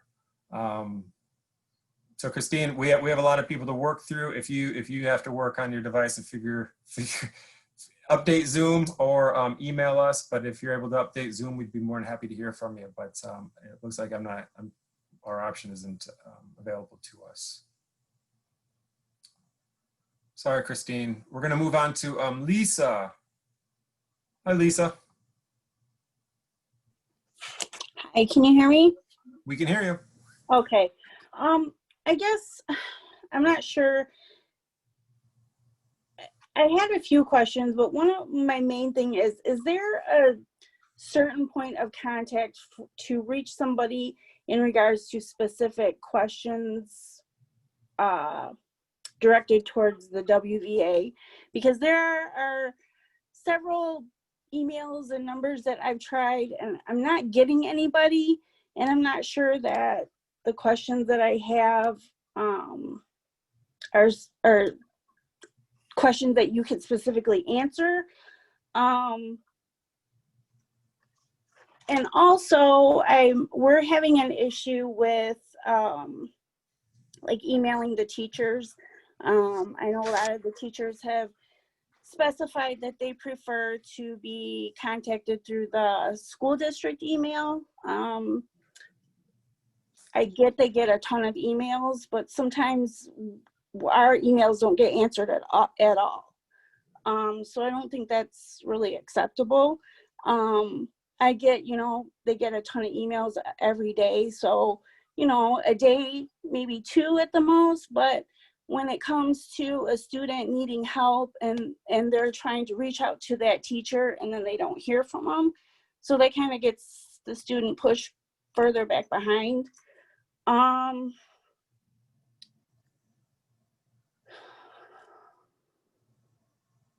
guess mainly that's all I have, because my questions are mostly geared towards the WVA.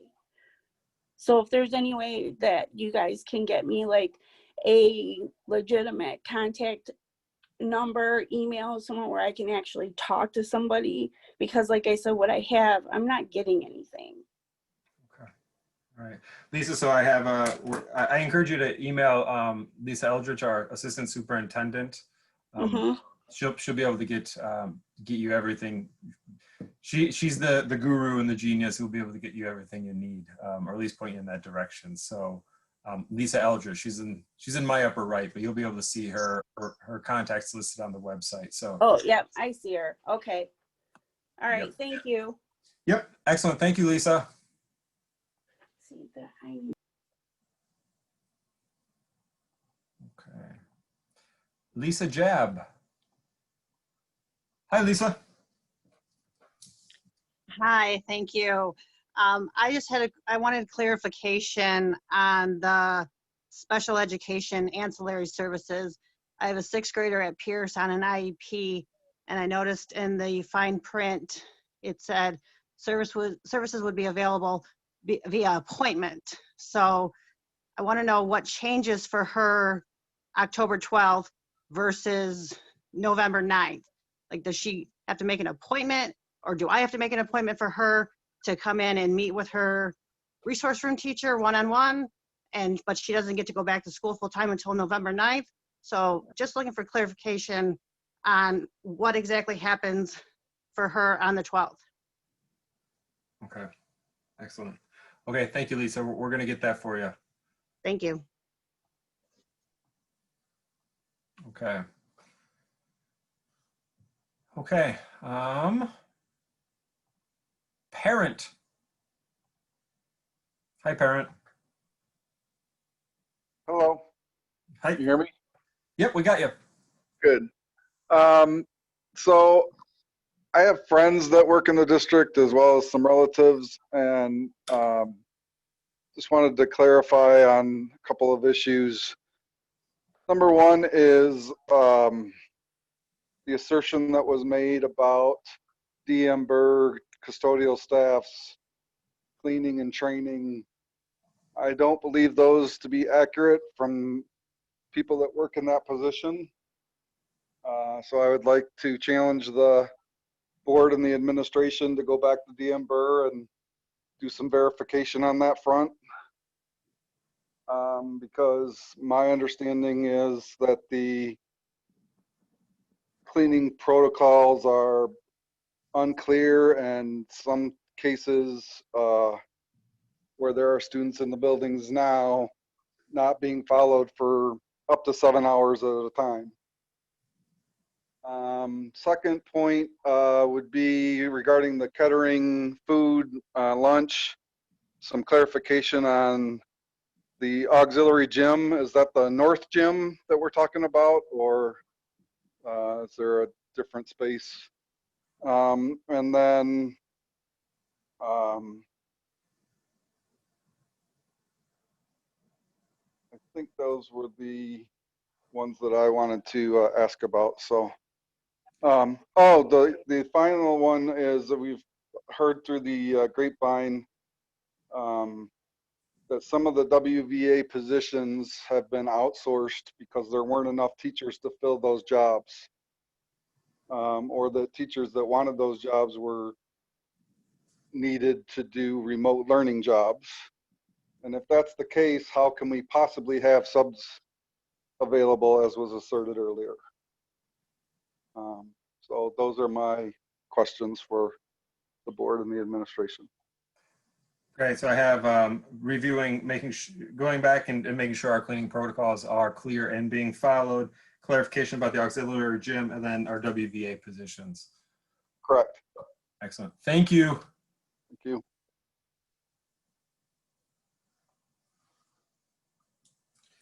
Okay. Okay. Michael Seelig. Hi, Michael. Hi, how are you? Good, you? Oh, pretty good. I have a few different comments and concerns here. One of the biggest ones that I heard tonight, well, for me personally, is why can't all the elementary kids go back to school at the same time? We're talking an additional week back even quicker for all of the elementary. I know at Houghton, there's only one grade or one class per grade. Why can't we just bring these 6 and 7 classes back together at the same time? Or maybe even just a day or two later after the first. I agree with the phase-in, but at the same time, you know, we need to get our kids back in there. The 4 weeks of packets that we were promised wouldn't happen, that happened, you know, we're still struggling with remote now. That we're 5 weeks in, and we're still struggling with learning at our house. I know there are other parents that, you know, one of my coworkers' daughter has multiple kids at multiple different levels, as well as one child with special needs. How is she going to be able to juggle all of this learning between now and then? We're 5 weeks in right now, and this is where you said that we would, yes, we reevaluate things, but looking at the slides and the time frame, we're not even a week quicker than what the superintendent's initial plan was. It's almost like you were giving us false hope by giving us this 5-week check-in here. Secondly, why can the Waterford Virtual Academy students come in back into class? You said it would not be allowed. You know, I'm feeling slighted as a remote in-person parent right now, because every single time you've given me a choice that I have to stick with, you have allowed it to be changed. The same thing, you have to be remote or you have to be virtual. You have to be virtual for this amount of time. Why are you considering letting them slide back in now? You've already got the staffing.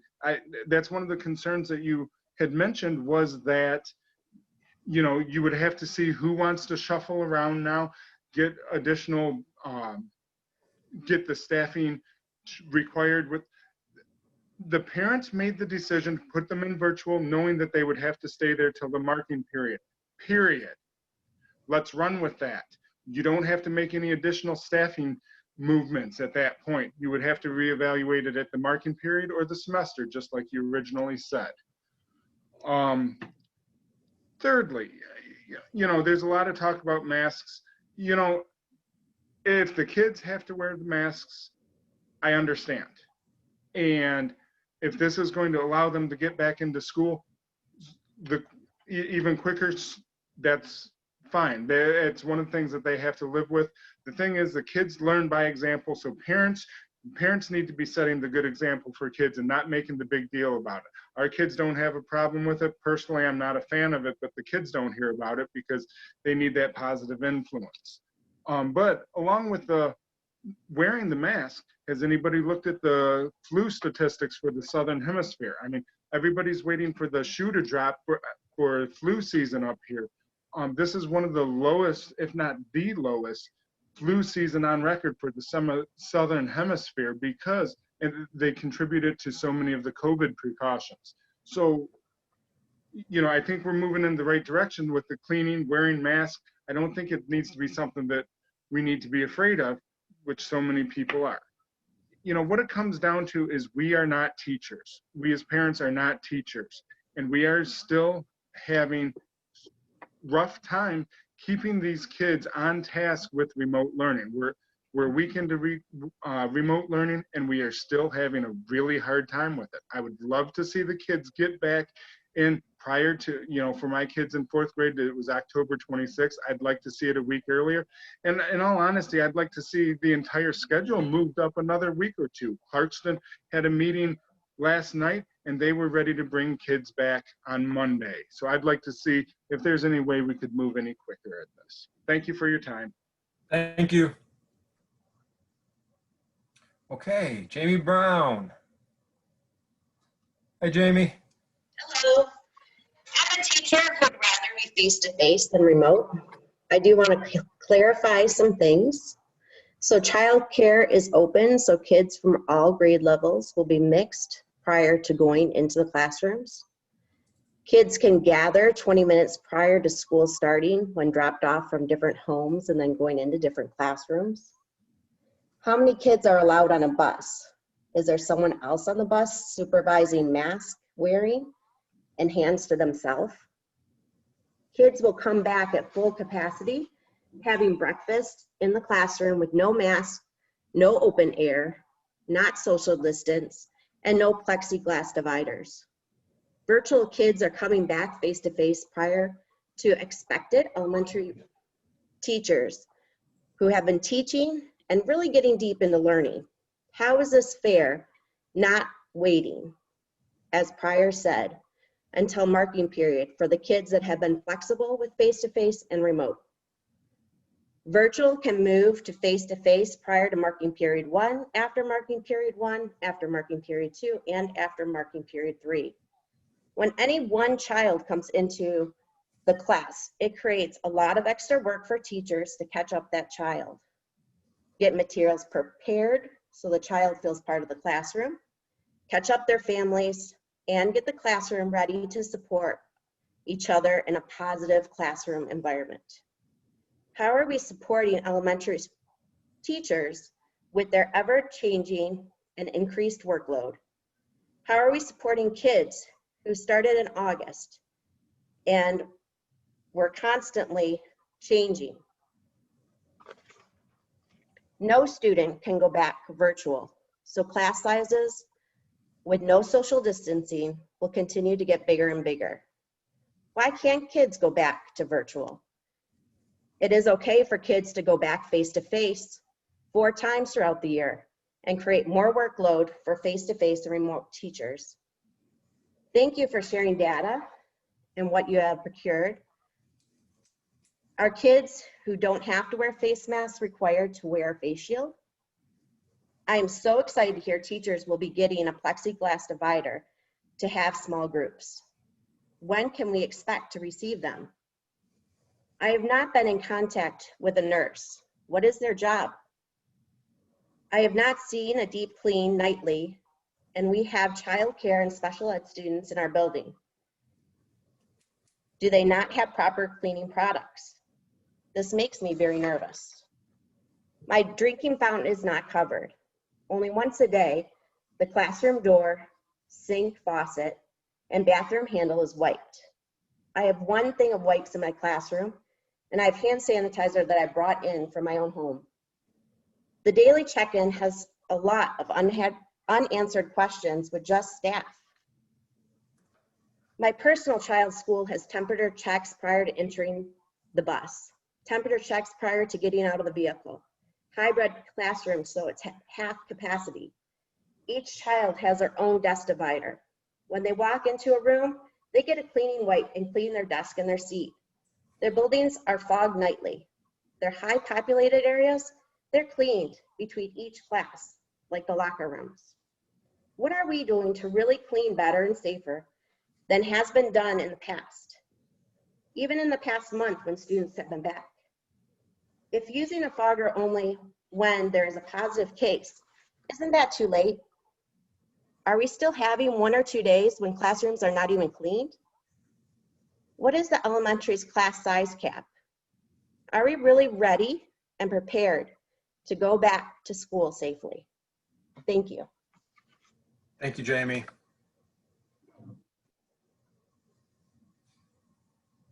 Okay, Mike Zimmerman. Hi, Mike.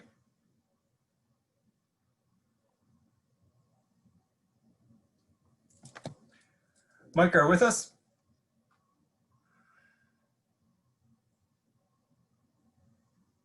Can you hear me? Yep, we got you. Oh, sorry. Okay.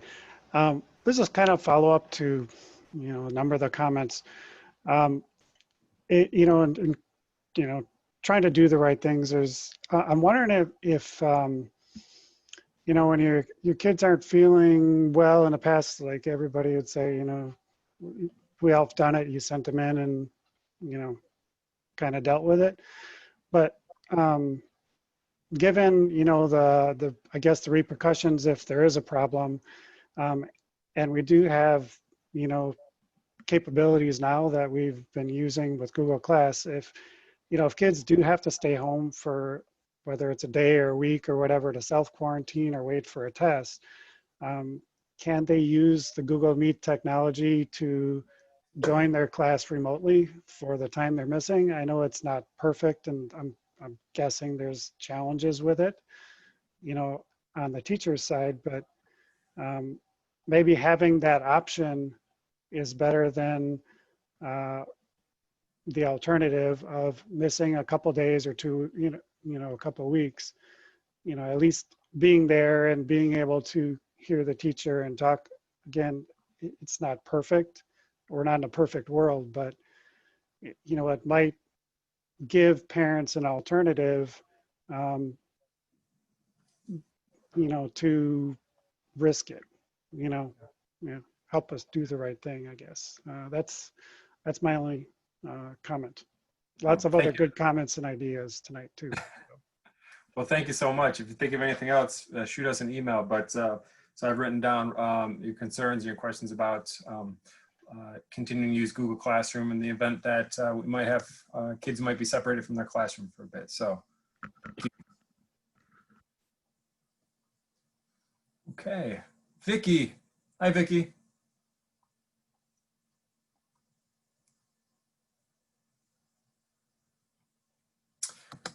Vicky, are you there?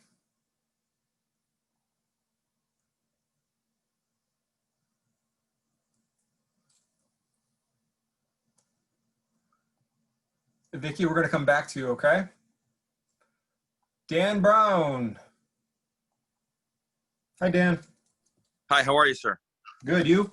I'm doing well. Thank you for hanging on there for all of us. This has been a long night for everyone. Firstly, I want to thank everybody for all the hard work they've done putting this presentation together and answering all of our questions. But I'm going to kind of sound like a broken record because I know a lot of people have already mentioned this, but I want to just voice my concern real quick regarding the virtual academy. I have an 8th grader at Pierce who so desperately wants to get back to school. We chose the virtual academy because, last spring the Google Classroom was kind of a hot mess, which is nobody's fault. Nobody expected the COVID to shut down the entire school district. So we thought we were doing the right thing by choosing the virtual academy because it might be a little more structured, if you will. Now I'm understanding that my daughter won't get to go back to school until February 1st, which is after the first semester. So my question to the superintendent and the board, I'm just asking you to please reconsider this. I've heard multiple times tonight that we're only 5 weeks into the marking period, and there's been a lot of missed educational time. Therefore, we're behind. Well, everybody's behind. So I don't think it's too late to allow these students that chose the virtual academy, or the parents that chose it for the kids, rather, to rejoin the classroom come, I think it was November the 9th. So please just consider that these families who thought they were doing the right thing by choosing the virtual academy would like an opportunity to rejoin the classroom. I know there are opportunities for families to stay virtual and not join the classroom, but there isn't the opportunity for kids to join the classroom and not stay virtual. So again, I've been a lifelong resident. My kids are 3rd generation Waterford School District students. We're committed to this community. We appreciate everything everybody's doing. Just please, superintendent, please allow these kids to get back to school. It's important. I work midnights. My wife works full time. We're struggling, trying to be school teachers as well as full-time employees. And my daughter wants nothing more than to get back to school. So please think about it and allow some of these kids to quit the academy, if you will, and rejoin the classroom. That's all I have. Thank you, Dan, for that. Thank you.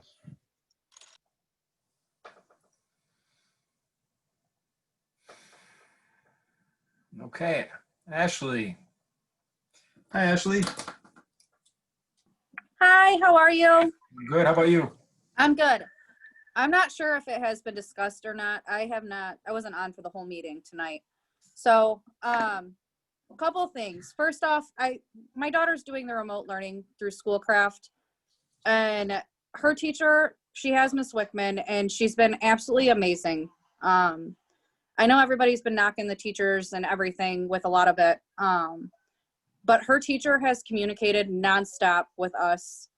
But my question is, right now, because of daycare only being open to the Waterford Virtual Academy, how is that going to be handled when, or if the school does open up? Will the kids be allowed to go to daycare that are going back to school? Or are they only going to use that still for the virtual academy students?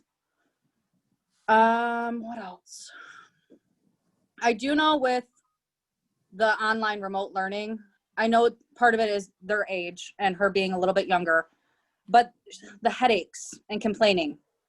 And last week it started, it was almost like she was getting dyslexic. By 1:30 in the afternoon, she'd read something and it was completely backwards, and she's never had an issue with that. These kids' eyes are getting so tired. And even the first time question pediatricians ask, how much screen time? They only recommend 30 minutes to a half hour or 30 minutes to an hour a day. And now these kids are on all, which is now affecting her, her ability with reading, which isn't a major thing, but she's starting to get the headaches, which is a concern for me. I'm completely content with them opening back up, but I just was concerned about the daycare, how you guys were going to handle that, because obviously if we go back, we're a family that would need the daycare situation to be available to us. But I know because it has only been for virtual, if that would be something that you guys have thought about, how you're going to handle that. And then if they do stay remote, because obviously we are depending on family with her schooling, she's only 8. Her navigating through her specials and different tabs, it was hard for her to navigate. And if she doesn't have an adult sitting right here all day long with her, she was home with her dad today, and this is the first time I was at the hospital with my mom. But he struggled trying to figure out how to get her on her meetings, and her teacher's great. I emailed her right away and she was able to help me get her on. But it's all these extra tabs. If they just grouped everything by day, so that way it's easy and more accessible for them, it might be a little bit smoother. We haven't had too many issues up until that today with remote. Our teacher's been fantastic all the way around. My main concern is just the daycare, and I'm not sure if it's been discussed or anything. So that's all. Excellent. Thank you, Ashley. There was some mention of daycare, but we'll make sure to address that. We'll get that right for you, Ashley. Greg. Hi, Greg.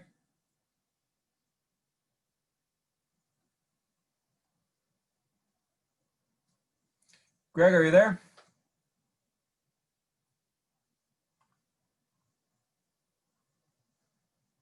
Okay, Greg, we're going to come back to you, bud. Vicky? Vicky, are you there?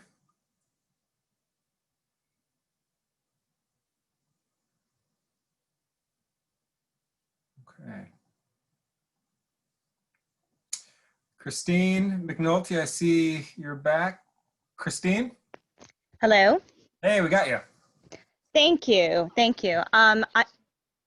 I just have a couple of points I want to make.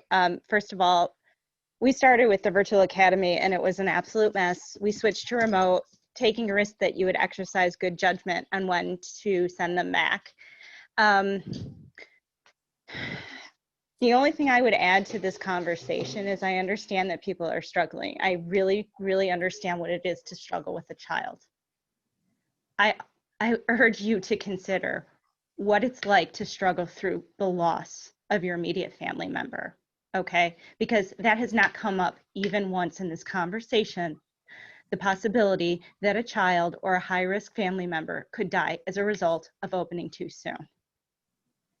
2 days from now, it will be 8 years since my husband died very suddenly under very freak circumstances. It happens. So I am here as a widow, raising my child by myself, so I know struggles, believe me. But there is nothing worse than burying a child. You can talk to my mother-in-law about that, okay? I understand they have to get back to school, but they're finally getting a handle on it. My daughter is finally in a groove.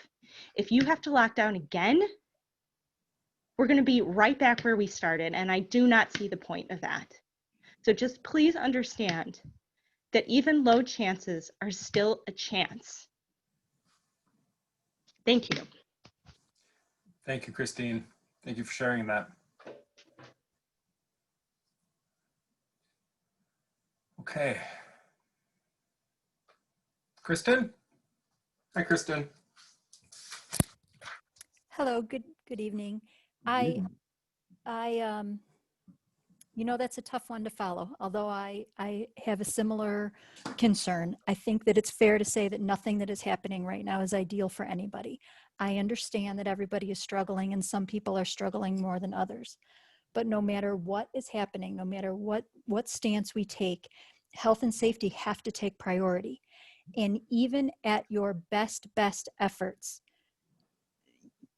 the guidelines and the plans to go back to school are the most lax of any other organization out there.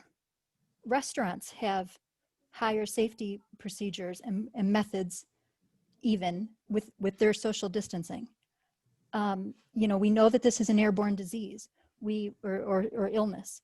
We know that masks and social distancing are key. We can't social distance, and now we're hearing that we won't even have masks full time. Between breakfast and lunch and other instances are out of our control. At work, we even wear goggles to protect that way of the germ getting into your body. I just think we're not there. We're not ready. Numbers in Michigan are increasing. I know that they are not in Waterford yet, but I've got to think it's only a matter of time. We're heading into winter. We're going to be closing up our doors and our windows. When we get together personally, we won't be outdoors as much. There'll be more exposure there. I guess I have nothing else to say other than we do not have the methods to protect our kids at this point. Thank you, Kristen.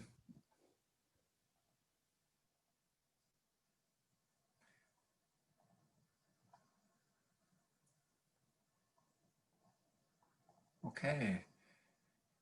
Kimberly Rasmussen. Kimberly.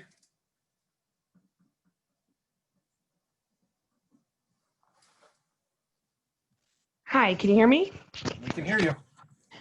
Okay, I'm a parent of a special needs student that attends Kingsley Montgomery. Couple questions about that.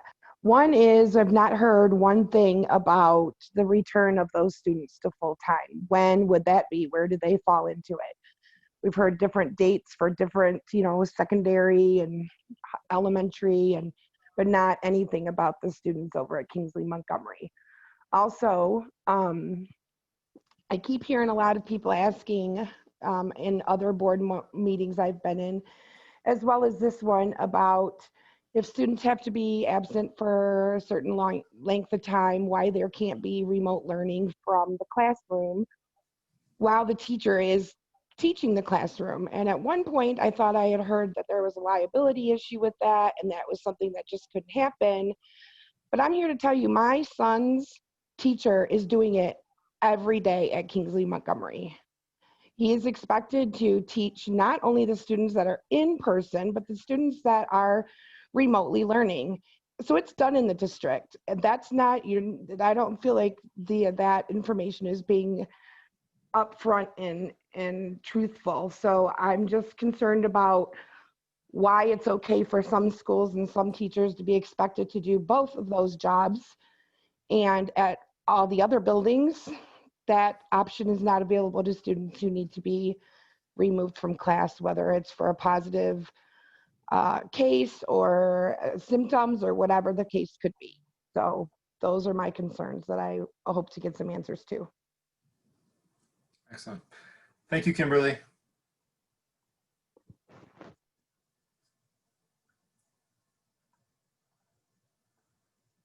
Okay, Rick West. Hi, Rick. Good evening, Dr. Ristich and members of the board and Mr. Lindberg. I'm calling in as a parent of 3 proud Grayson Gators. And I can tell you that there is no doubt the struggle of remote learning is real.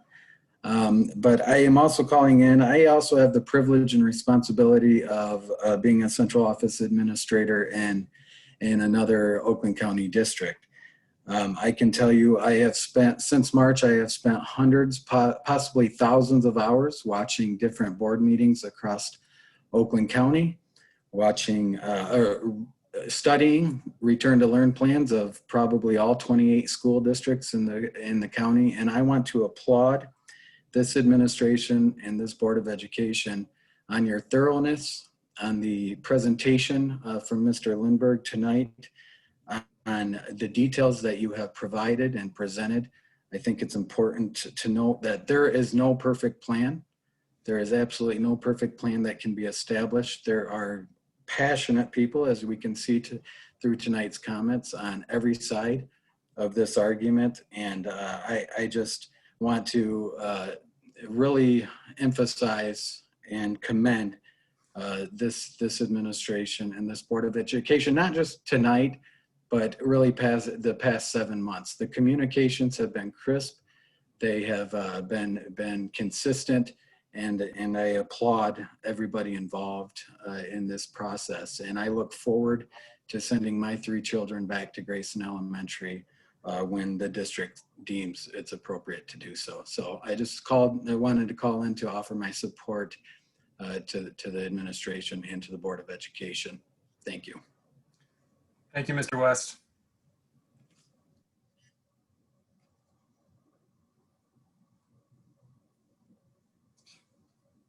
Okay, we're gonna Sarah J. Hi, Sarah. Hi, can you hear me? We can hear you. Oh, perfect. I do commend you guys. It's a tough job that you guys are in. I have 3 students, 1 in elementary, 1 in middle school, and 1 in high school. And so with me and my husband working full time, they stay at grandma and grandpa's during the week because of the different hours and times and stuff like that. So grandma and grandpa are right now being teachers. So I have a senior at Mont. He struggled in the spring. He's still struggling now with trying to get all of the assignments and everything like that. My middle school student, he's been struggling a little bit as well, trying to get assignments all done, and it seems like every teacher is having assignments and homework and everything like that. So he has 6 classes to do homework that's due the next day, and with him playing sports and all this other stuff, he's falling behind. And he's like, I thought we were supposed to have breaks in between class, for some class time to work on these assignments during class hours, but that's not the case. So he's getting frustrated because he comes home from sports and all he wants to do is just relax. And it's like, sorry, you still have homework that's due tomorrow. You got to do that. So he's, pulling late nights and then having to come early next mornings for school and things like that. So with that, my oldest is also in OSTC for the first 4 hours.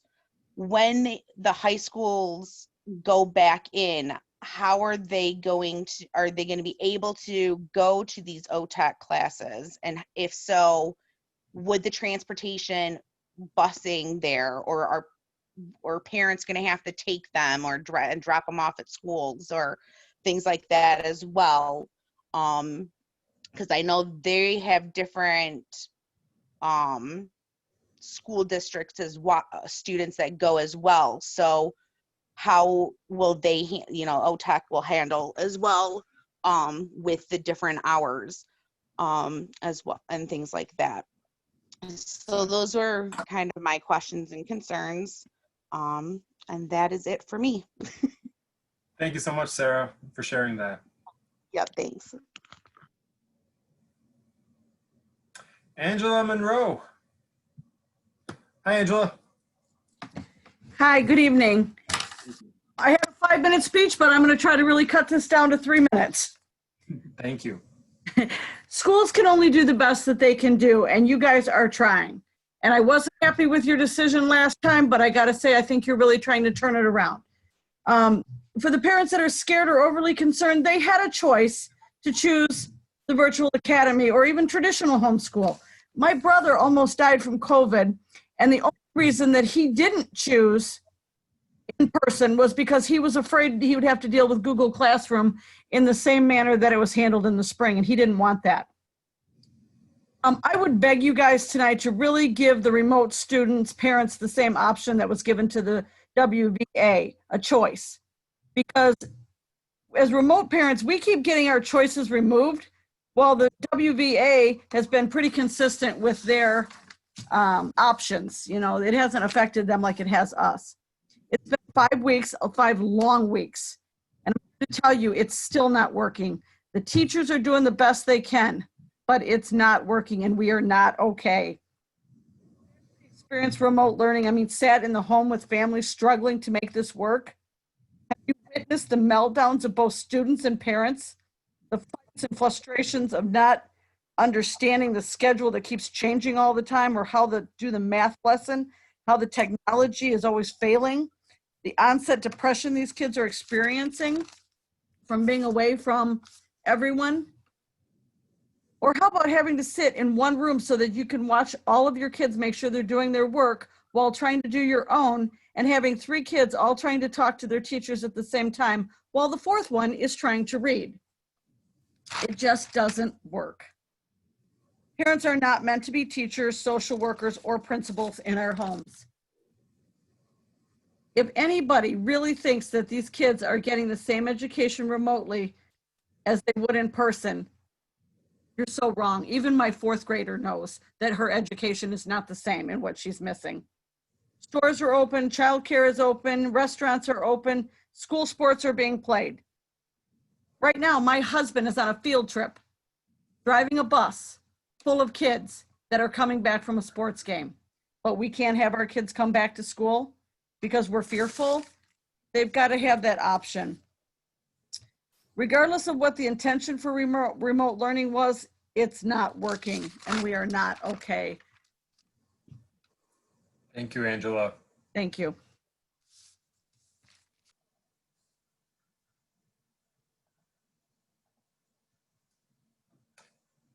Okay. Addie Zimmerman. Hi, Addie. Sorry, this is actually her mother, Christy. Hi, Christy. Can you hear me? We can hear you. Okay. Just one quick question, because I've been wondering this for a while now, and maybe somebody touched on it. I've been watching this whole thing, and I feel I may have missed it. They say, they potentially they go back to school. My kids get colds all the time.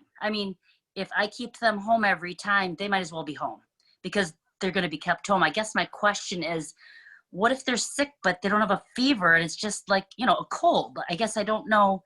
It's going to be really tough. That's my only thing. I want my kids back. They want to go back, but I don't know how it's going to work with this sick thing because everybody's, it's probably COVID. It's probably COVID. I guess I don't know what to do. If you check them and they don't have a fever and they're sneezing, I thought you guys said, no, you cannot send them no matter what, but I might have misunderstood something. I'm not really sure. So that was my only question. I've been concerned about that because I'm thinking it's a lot different now, Yeah. You can send a kid with a cold. You have to. That's how they build, immunity. So, but not with this COVID. What if it's COVID, So I don't know if you guys have thought about that, but it really, it's confusing to me. This is just really, it's going to be tough either way. Either way, you can't really win, huh? Yeah. So, Well, I mean, and I appreciate that all you guys are doing too. I know you guys are working really hard and doing your best, and I commend you guys, and the teachers have been wonderful, and I'm not here to badmouth anybody at all. Your job could not be easy. I'm sure, and I'm sure a lot of your parents and you might have kids going through this same thing. So I commend everybody. I appreciate all that you guys are trying to do.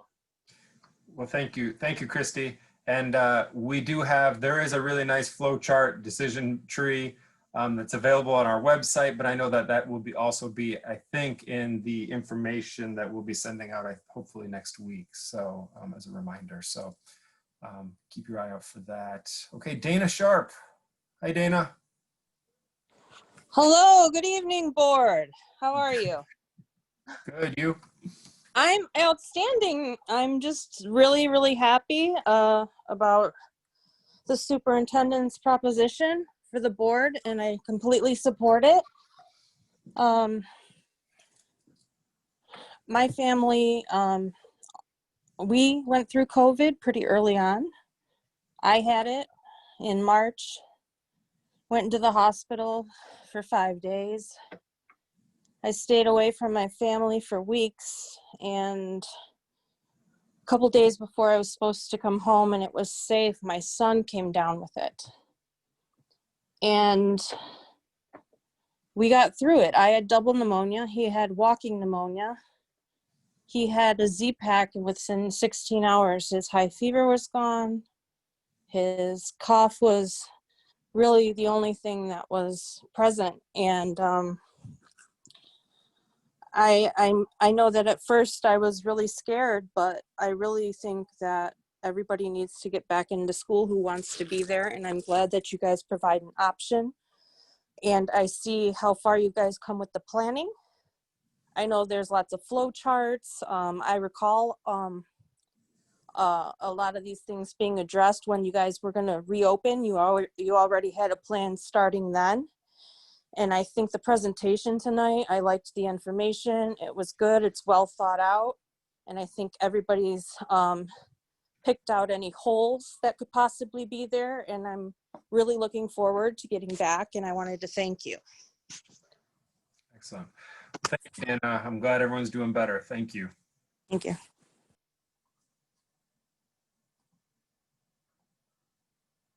Okay, Chelsea Spencer. Hi, Chelsea. Hello. Hi. Hi. Thank you, everybody, for your time and patience and all your work you've put into this decision. I'm very happy to hear with what the superintendent has planned. I'm a pediatric nurse at Royal Oak Beaumont. I work very closely with children. I also was displaced onto the COVID units in the beginning in March and was very scared to go back to my job. So I can understand the teachers' worries and concerns, but things do get back to normal and things are safe. And I want parents to know that it will be okay. And the kids need this. My daughter needs to go back to school. She's a first grader and she's struggling. And I hate to see her in pain every day because she's not thriving at home. She's not thriving with homeschool. So if there's anything I can do to volunteer my time or cleaning in the school, I would be more than happy and willing to do that. And enforcing masks on the buses or in class, I'm more than qualified to do it. And I'm sure there's other people that are willing to volunteer their time to do that. That's all I have to say. Thank you guys very much. Thank you, Chelsea.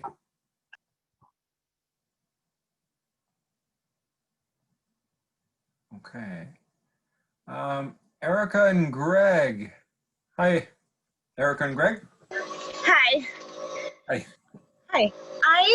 I'm a mother of a 10th grader and a 2nd grader, and I have done the remote neutral, and I've also done the WVA. Neither have been easy. However, with that being said, I was scared for my kids to go back to school, but I think they do need it. So I was happy to hear that WVA can also go back. I know a lot of parents were talking and they're not happy about that, but we're all Waterford family and we should all be able to come back. I am concerned about my oldest daughter who won't be able to go back right away until November. So I kind of agree with Dan, I think it was, please don't punish my daughter for my choices.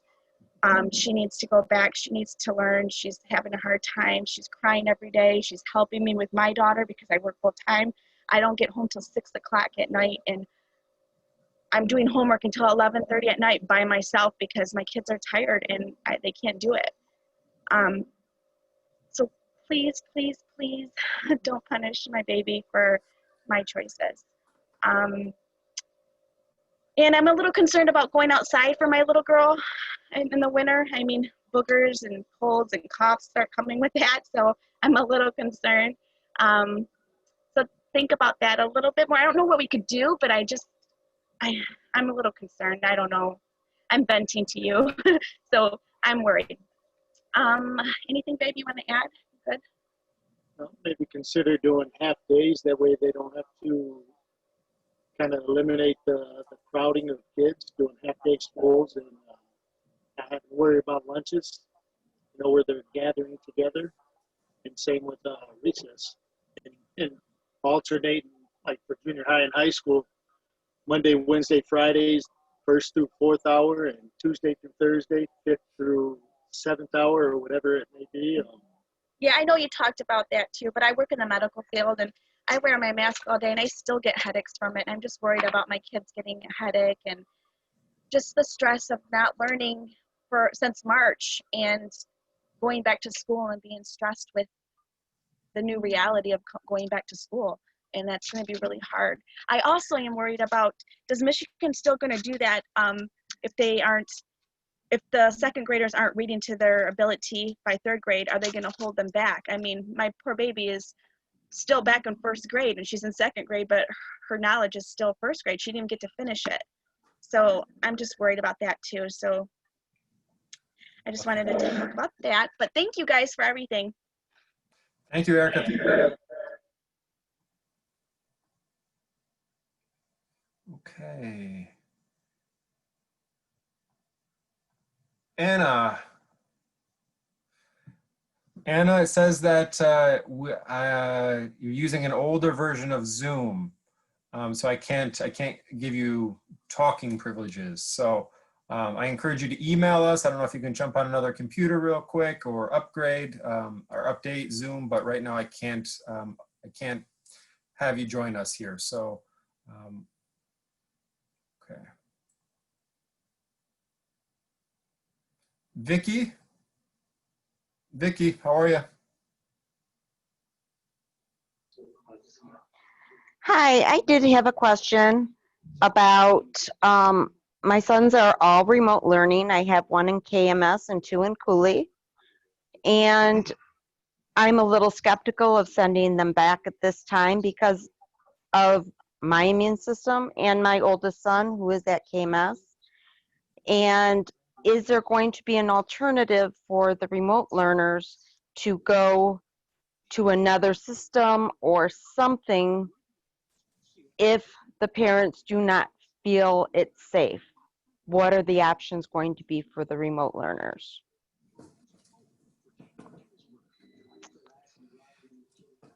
Okay. Thank you so much for that question, Vicky. Thank you. Okay, Jean Smith. Hi, Jean. Good evening, everyone, and thank you for allowing all of us the opportunity to speak. Appreciate everything that you're working towards.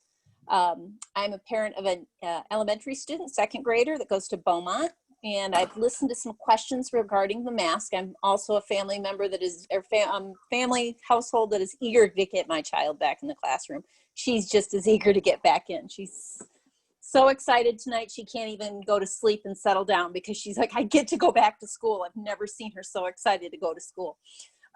So from a 2nd grader's perspective, she's excited.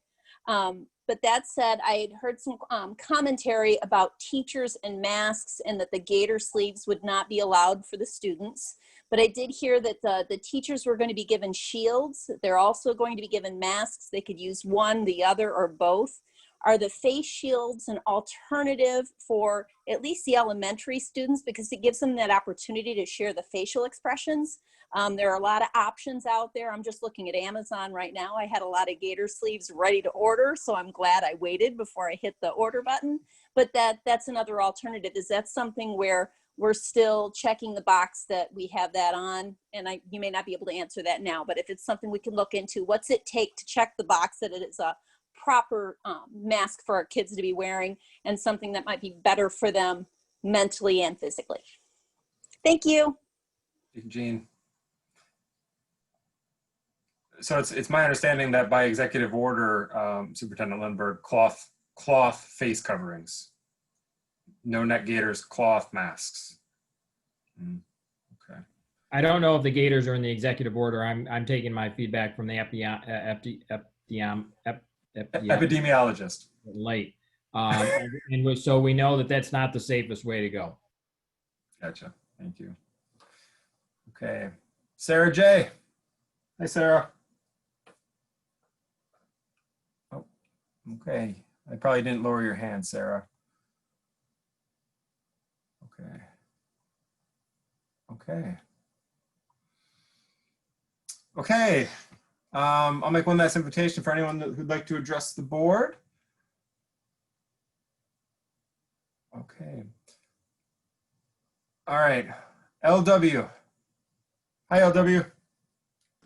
Hi there, thank you. I just was looking at the flow charts that are posted online about how to handle a COVID case, or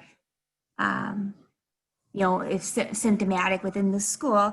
And so as I look, it says symptomatic and awaiting COVID-19 test results.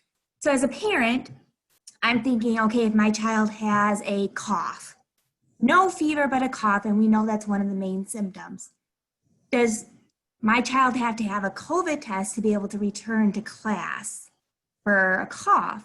And if so, does that mean every cough, fever, whatever, do we need to have a COVID test to return? And if so, do those absences really add up as you wait for your COVID test results? Until rapid testing is available, that you can get those quick turnaround tests. I'm really curious about how that is feasible, as you said, heading into cold and flu season. I'm encouraged to see that maybe there is some connectivity between if you're going to be absent and you can use your Google Classroom to stay in touch, because I do feel absences are going to be a very big issue if we are to follow these charts, which I think we may need to keep our children safe. And I'd also just really encourage,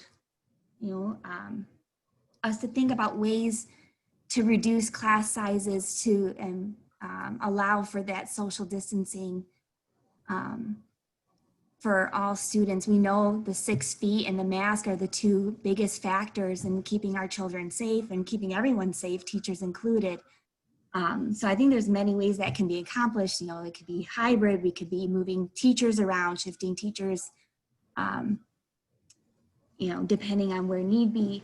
But I really think that we should consider ways to reduce those class sizes to promote that social distancing when possible. And again, limiting exposures, keeping classes as cohorts as often, daycare, lunchtime, recess, arrival, dismissal, those are all so many exposures that we can think creatively to limit that. Maybe the return to school could be more long-term. I fear that there's so many things that, not even for just a class or, for just a child, there could be so many needs to miss school. And that, continuity of learning is very difficult. So thank you for your time. Thank you so much, LW. Shelley. Hi, Shelley.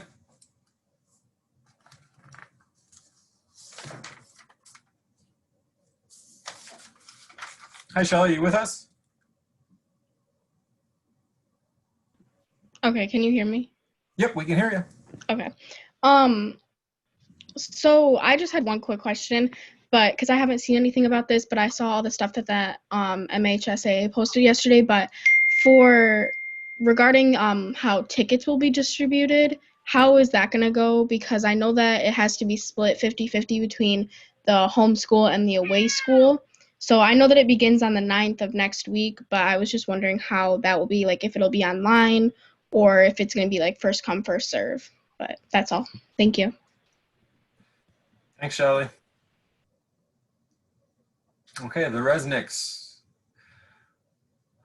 Unfortunately, Resnicks, looks like you're using an older version of Zoom, and I can't, it's not allowing me to give you talking privileges. So if you would please email the board and or Superintendent Lindberg, but right now it doesn't look like I can invite you in, so. Okay. Okay, colleagues. Superintendent Lindberg, is there anything you wanted to say, speak to, any of those questions off the top of your head here, or want to wait? Yeah, I think we'll put them together, and there's a lot of various ones. I don't think we probably want to put into all of those tonight. Yep. So. Okay, so colleagues, are we available for a special meeting Monday night at 6:30? I know I've spoken to a couple of you. Bob, are you available for a special meeting Monday night at 6:30? I am, unless there would be board support to vote on the motion tonight or vote on the recommendation.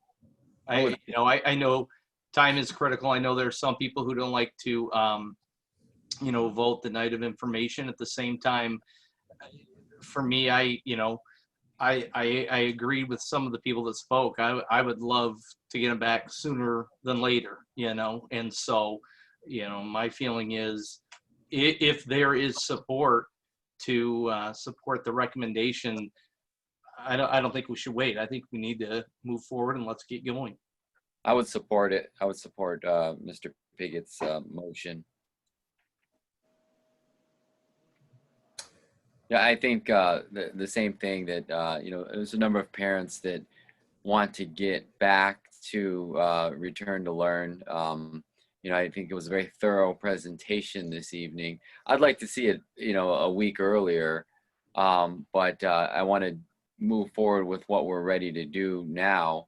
We heard a number of parents, and I share many of the same concerns. It's a very frustrating process right now with online. And I think we even saw it right now with comment. We had 3 or 4 people who tried to Zoom in and couldn't because they had an outdated version. And I think it's emblematic of all of these technological issues that we just run into with the whole learning process online. And I think an overwhelming majority of people want to get back in the classroom. Their students want to get back in the classroom. And there's still the option available for those that are not going to come back.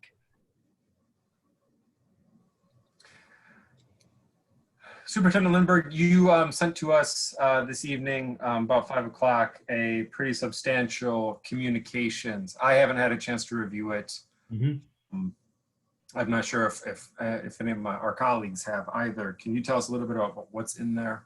Yeah, so a lot of what's in there is what we presented tonight. The purpose of that communication is so we've collected all the information that we've been working on for the last couple of months, but we've communicated it in different ways at different board meetings. And so we thought we were very thoughtful, and that information we put in, it's a draft communication packet to you. I have a letter that would be an intro to that, and we thought it would be important to email that out to all of our stakeholders, including staff, so we're all on the same page with cleaning expectations, transportation, expectation of wearing masks. All those things we talked about tonight are in that communication guidebook.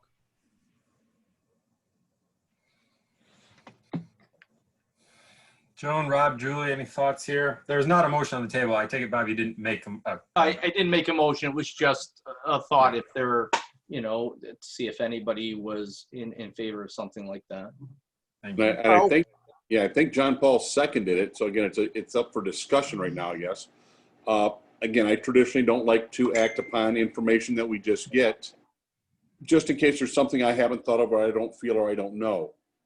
But this is a direction we're heading. It's nothing new. It's nothing that's thrown at us as an emergency. This is something we knew was coming.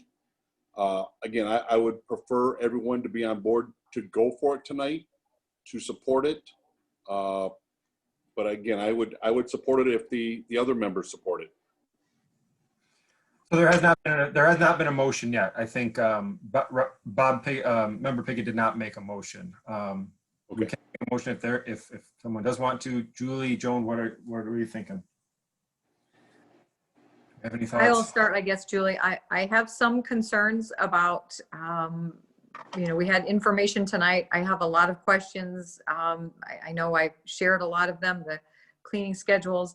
I thought our parents that spoke and the teachers and staff that spoke tonight brought up some more questions. I don't think us voting on it precludes us from improving the plan. Yes. In other words, we could go ahead and vote and still continue to improve the plan because we're not specifically voting on the plan. What we're voting on is, I believe it's whatever the motion is, and that would be to agree to the superintendent's recommendation of starting school on, on October 19th, JK through 2, on October 26th for 3 through 5, and November 9th for 6 through 12, if I'm not mistaken. That would be what we would be agreeing to, and not everything that's in the presentation. And so what I'm trying to say is I don't feel comfortable. It is a major, major thing. This is not a little deal. This is big. And I like knowing that our I's are dotted and our T's are crossed, and that we have a plan that has considered our staff, all of their concerns, all of their questions, and then tonight our parents and their concerns and questions. And while we certainly can't accommodate, we had very divergent opinions in some cases. We can't do two things that are mutually exclusive, but we can take the feedback and make the plan better. If we're still able to do that and approve a motion relative to the dates, then I would be comfortable with that. And I would agree with that, Joan, because again, there's not a lot we can do over the weekend to really gel everything and make everything come into a program of making sure that it's going to go. It's going to be a work in progress. It's going to be a living document type thing where we're going to be working at it as we go forward. And we'll make adjustments. Again, I'm not a big fan of doing things the same night, but if it gives the staff and everyone else 3 more days, because again, we're only talking about Wednesday. We're not talking about a 2-week period to think and dwell on it. It's a weekend. And if I can give an okay to kind of get people moving forward, and we don't all have to get together in another day for another, round of people giving their input. I don't see I don't have a problem with it. I do think we also have, some deadlines that it gives 2 more days for our staff members to, for example, the parents being able to initiate a change from the WVA and transition into our schools. That's 2 additional work days that we have to work into that, which I like because we certainly want to also have the ability to schedule appropriately based on those decisions that parents need to be able to make at this point now. So I like that piece of it as well. So perhaps if I, again, I don't know if I necessarily made a motion, but if I or somebody else made the motion to accept the superintendent's recommendation for the timeline with all of us knowing that it is other objects in that plan are subject to change, be altered, improved as we move forward. As Rob said, it's kind of a living document, and there were a lot of questions that some people raised from the community that perhaps that plan might be tweaked, changed, revised, but ultimately that timeline we stick with. So again, everybody can start planning. I would say that we just entertain a motion specific to the timeline. So then that holds us to the timeline per se. And then Scott would have the authority to tweak and add or change anything else from here until then. Mm-hmm. Julie, what do you think? Anything, Julie? You know what? I'm okay with it. The cleaning, they're gonna clean. I mean, you know, honestly, I can tell you that we've had 3 or 4 cases in our building. People that I've been near, people that everybody else has been near. The cleaning, I mean, we have deep cleaning coming in, you know, 48 hours after we find out about the positive test, and they blow off a bomb and they do all this stuff. But the biggest thing is that we all wear the masks. You get up from your desk and you got the mask on. Nobody in our building, you're not even allowed to walk in the building without the mask on. And I think that it's a huge, huge thing. Scott and I have had discussions about the cleaning showed up. So, you know, hopefully somebody from there is listening, and they know that they're on notice, because it does need to be clean. Things do need to be you know, done, and things are going to happen, you know, and kids are going to miss school, and you know, you can only plan for so much. I mean, I can tell you, when school shut down, 2 weeks prior to that, both of my kids had influenza A, and they were not in school for 9 full days. They were so far behind, it was ridiculous. I had to crack the whip on them to do stuff that we didn't even know what to do. We didn't even know how to do it. We were Googling how to do it, but they're in high school, and I had to have the grades, and they knew it, and they did it. You know, so getting sick, quarantining, it's just going to be like any other year when you're sick. So, I mean, I'm ready to vote tonight. Scott, is there any way, or is it feasible at all to bump it up a week? I mean, that's something that I'm hearing. I'm seeing Lisa kind of saying no. So I mean, I respect your guys' professional opinion. I know you're doing everything as best you can. So I just want to ask, though. No, I think it's a fair question. Certainly, we wanted to start early. I will tell you that a big piece is hearing from our parents and wanting to make some of these transitions now out of the WVA. That really said we just can't do it. So we try to accommodate all we can. The other piece is, quite honestly, I want time for us to make sure we're communicating with our staffs, the protocols. I think that the feedback loop is important to get that in place. So there's some things that we'll definitely use the time, and so that was well thought out. Believe me, I want to get them back as soon as we can. We want to do it safely and make sure we have things in place. The part of my concern is if there's a motion and we approve it, there's a lot I'm less wed to the timeline than I have concerns about cleaning and some of the questions that were raised by our staff and parents. And my concern is, if we approve something tonight and we start on the 12th, then our next board meeting is the 15th. And I think some of these need to be addressed probably publicly. And so that's... We start on the 19th. 19th, yeah. Oh, okay, yep, sorry. Yep, sorry. Yeah. And again, I don't know how are you going to fix those problems, cleaning type things over the weekend, basically? We're looking at voting on a Monday. So I trust our administrators to fix any issues that may come up, whether it be addressed before or after we decide to go back. They're going to make sure that the job gets done. Yeah. I'm hoping. I think to Mike's point, though, perhaps the October 15th board meeting could be a comprehensive review of the plan, and with a specific, maybe even just red text to say this is what has changed since we reviewed it today.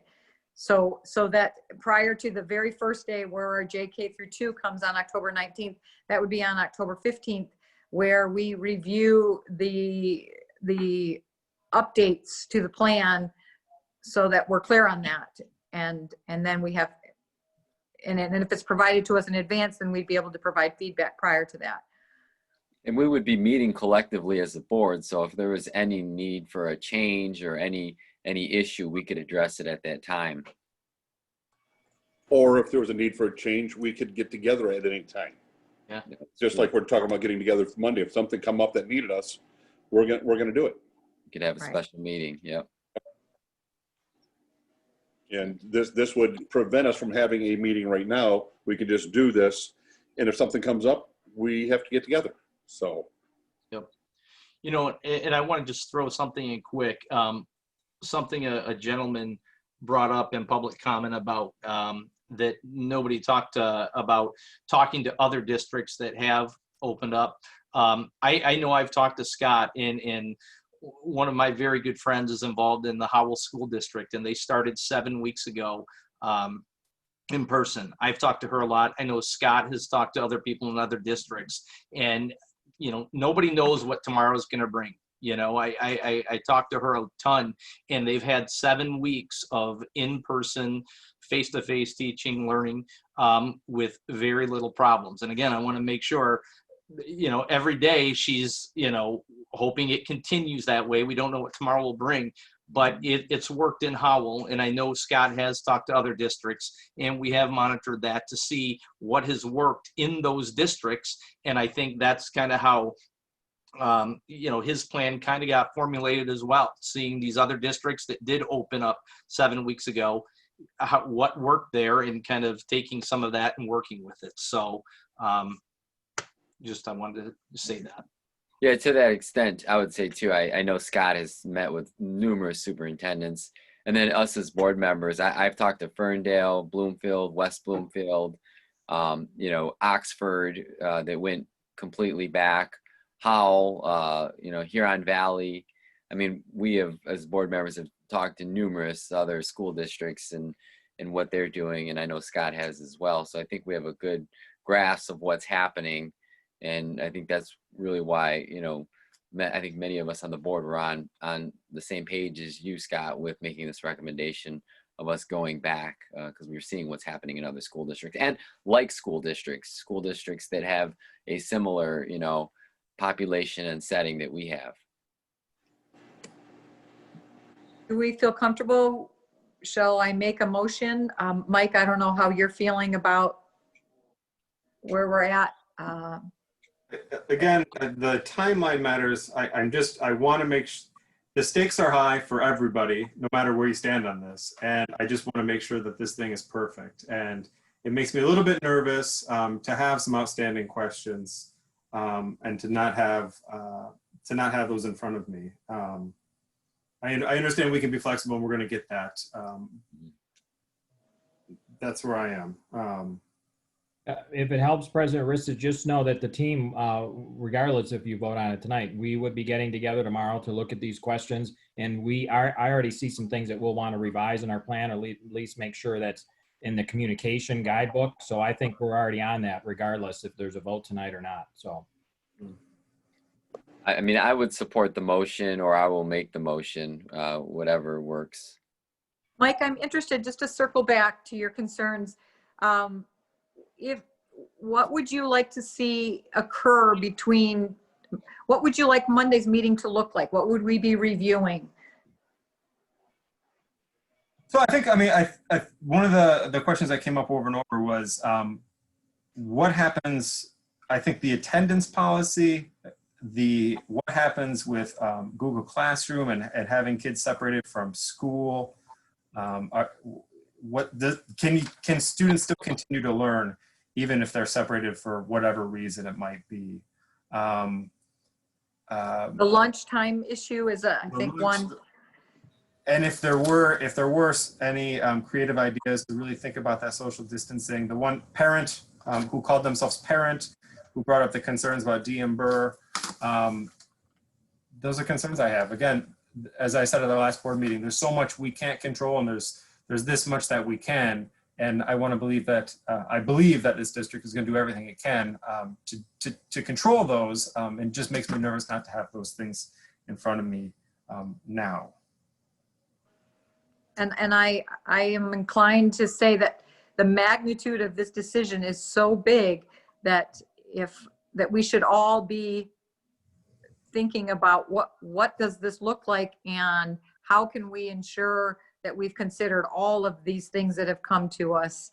And so I'm comfortable either way. I mean, Mike, I totally support what you're saying. It makes sense to me.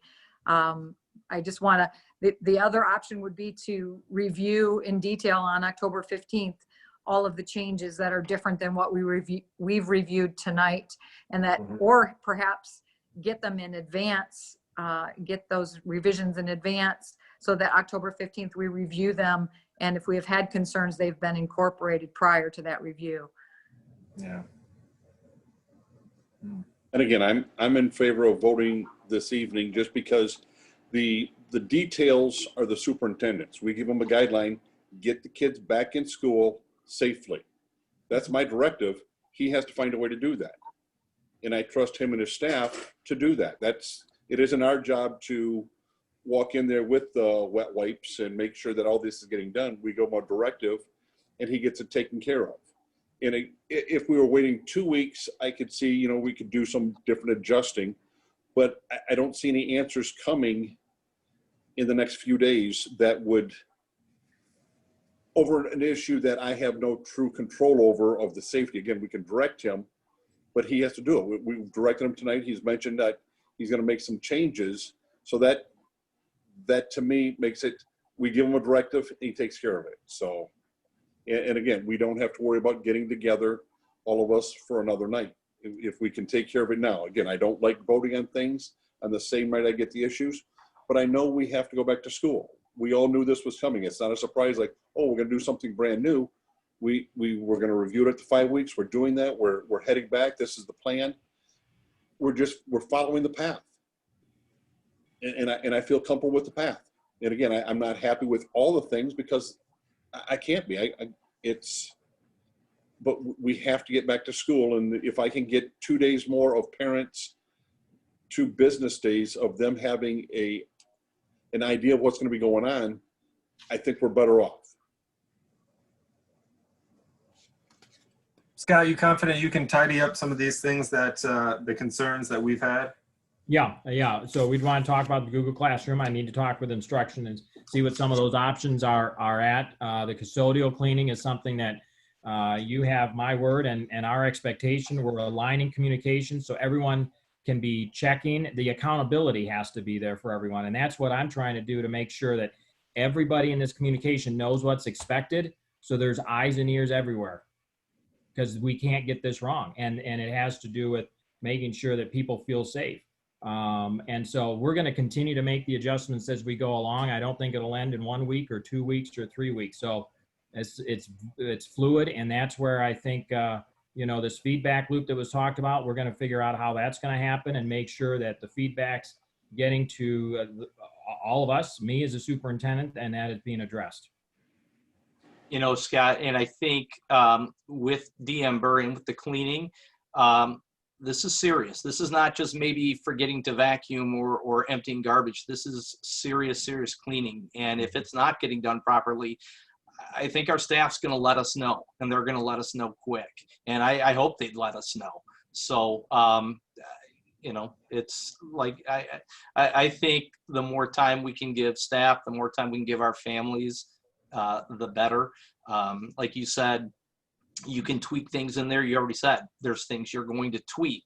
But if we can at least vote on that timeline so people know tonight, okay, we have a set day, let's start looking at it. I think that's the way to go. And Scott, middle and high school were November 9th, right? That was the return date for middle and high school. Okay. So I'll make the motion. I make a motion that we follow the superintendent's return to learn schedule beginning kindergarten through 2nd grade on October 19th, 3rd through 5th grade, October 26th, and middle to and high school on November 9th. Support. Motion has been moved and supported. Comments, questions? Do you think we might want to alter the motion to include junior kindergarten for the October 19th date? Have we made that decision? That was how it was presented tonight, yes. Yeah. Okay. So we can, I will amend the motion. I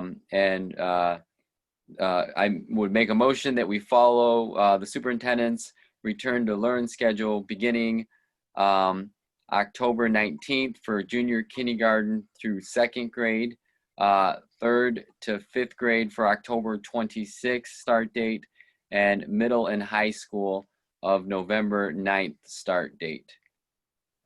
Support. The amended motion has been moved and supported. Comments, questions? Superintendent Lindberg, can you reassure me that you're going to do everything that you can to listen and to get buy-in from our staff and teachers and our WEA to make sure that they're resourced up with everything they have to be safe? Yes, yeah. I will be out in buildings. I will continue that walk. So all of the staff know that when I'm out there, they can come up to me and talk with me. We'll be continuing the communication with our principals. I want to make sure that that communication is happening. You know, I don't get into all that detail, but I want to make sure that the people are getting what needs to be done.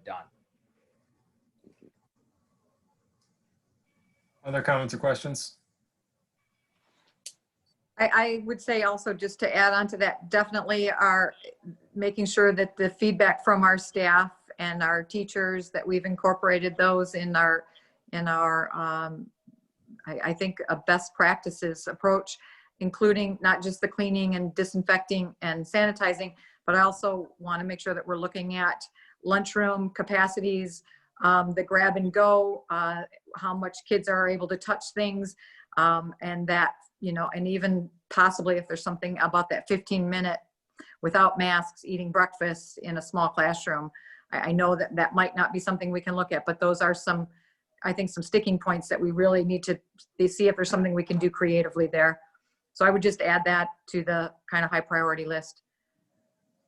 And I would encourage too, more talking to those districts that have already been doing it. They've been doing it. We haven't heard of any major shutdowns that I know of on the media. So talk to them. If it's working there, see whatever it is, let's make it work here. Yeah, I mean, as I've been looking over all the emails I've received from teachers, credit to Superintendent Lindbergh and his team. I think you've answered so many of those questions tonight. I think we've had some questions raised tonight by both our parents and teachers, and you know, I think we're gonna need those things addressed because they're important. Absolutely, absolutely.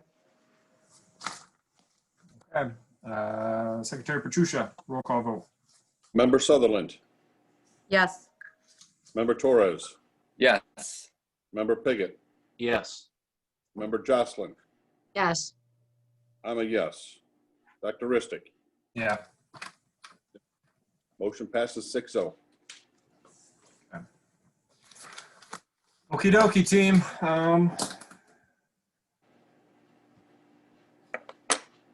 Future action items. We've got a Head Start budget coming up, National Bus Safety Week, National School Lunch Week resolution, National Principals Month. Our next regular meeting will be held on October 15th, and this will be a regular business meeting. Seeing no further business, tonight's meeting is adjourned. Thank you, everyone. Thank you. Thank you, Dr. Ristich. Thank you, everyone.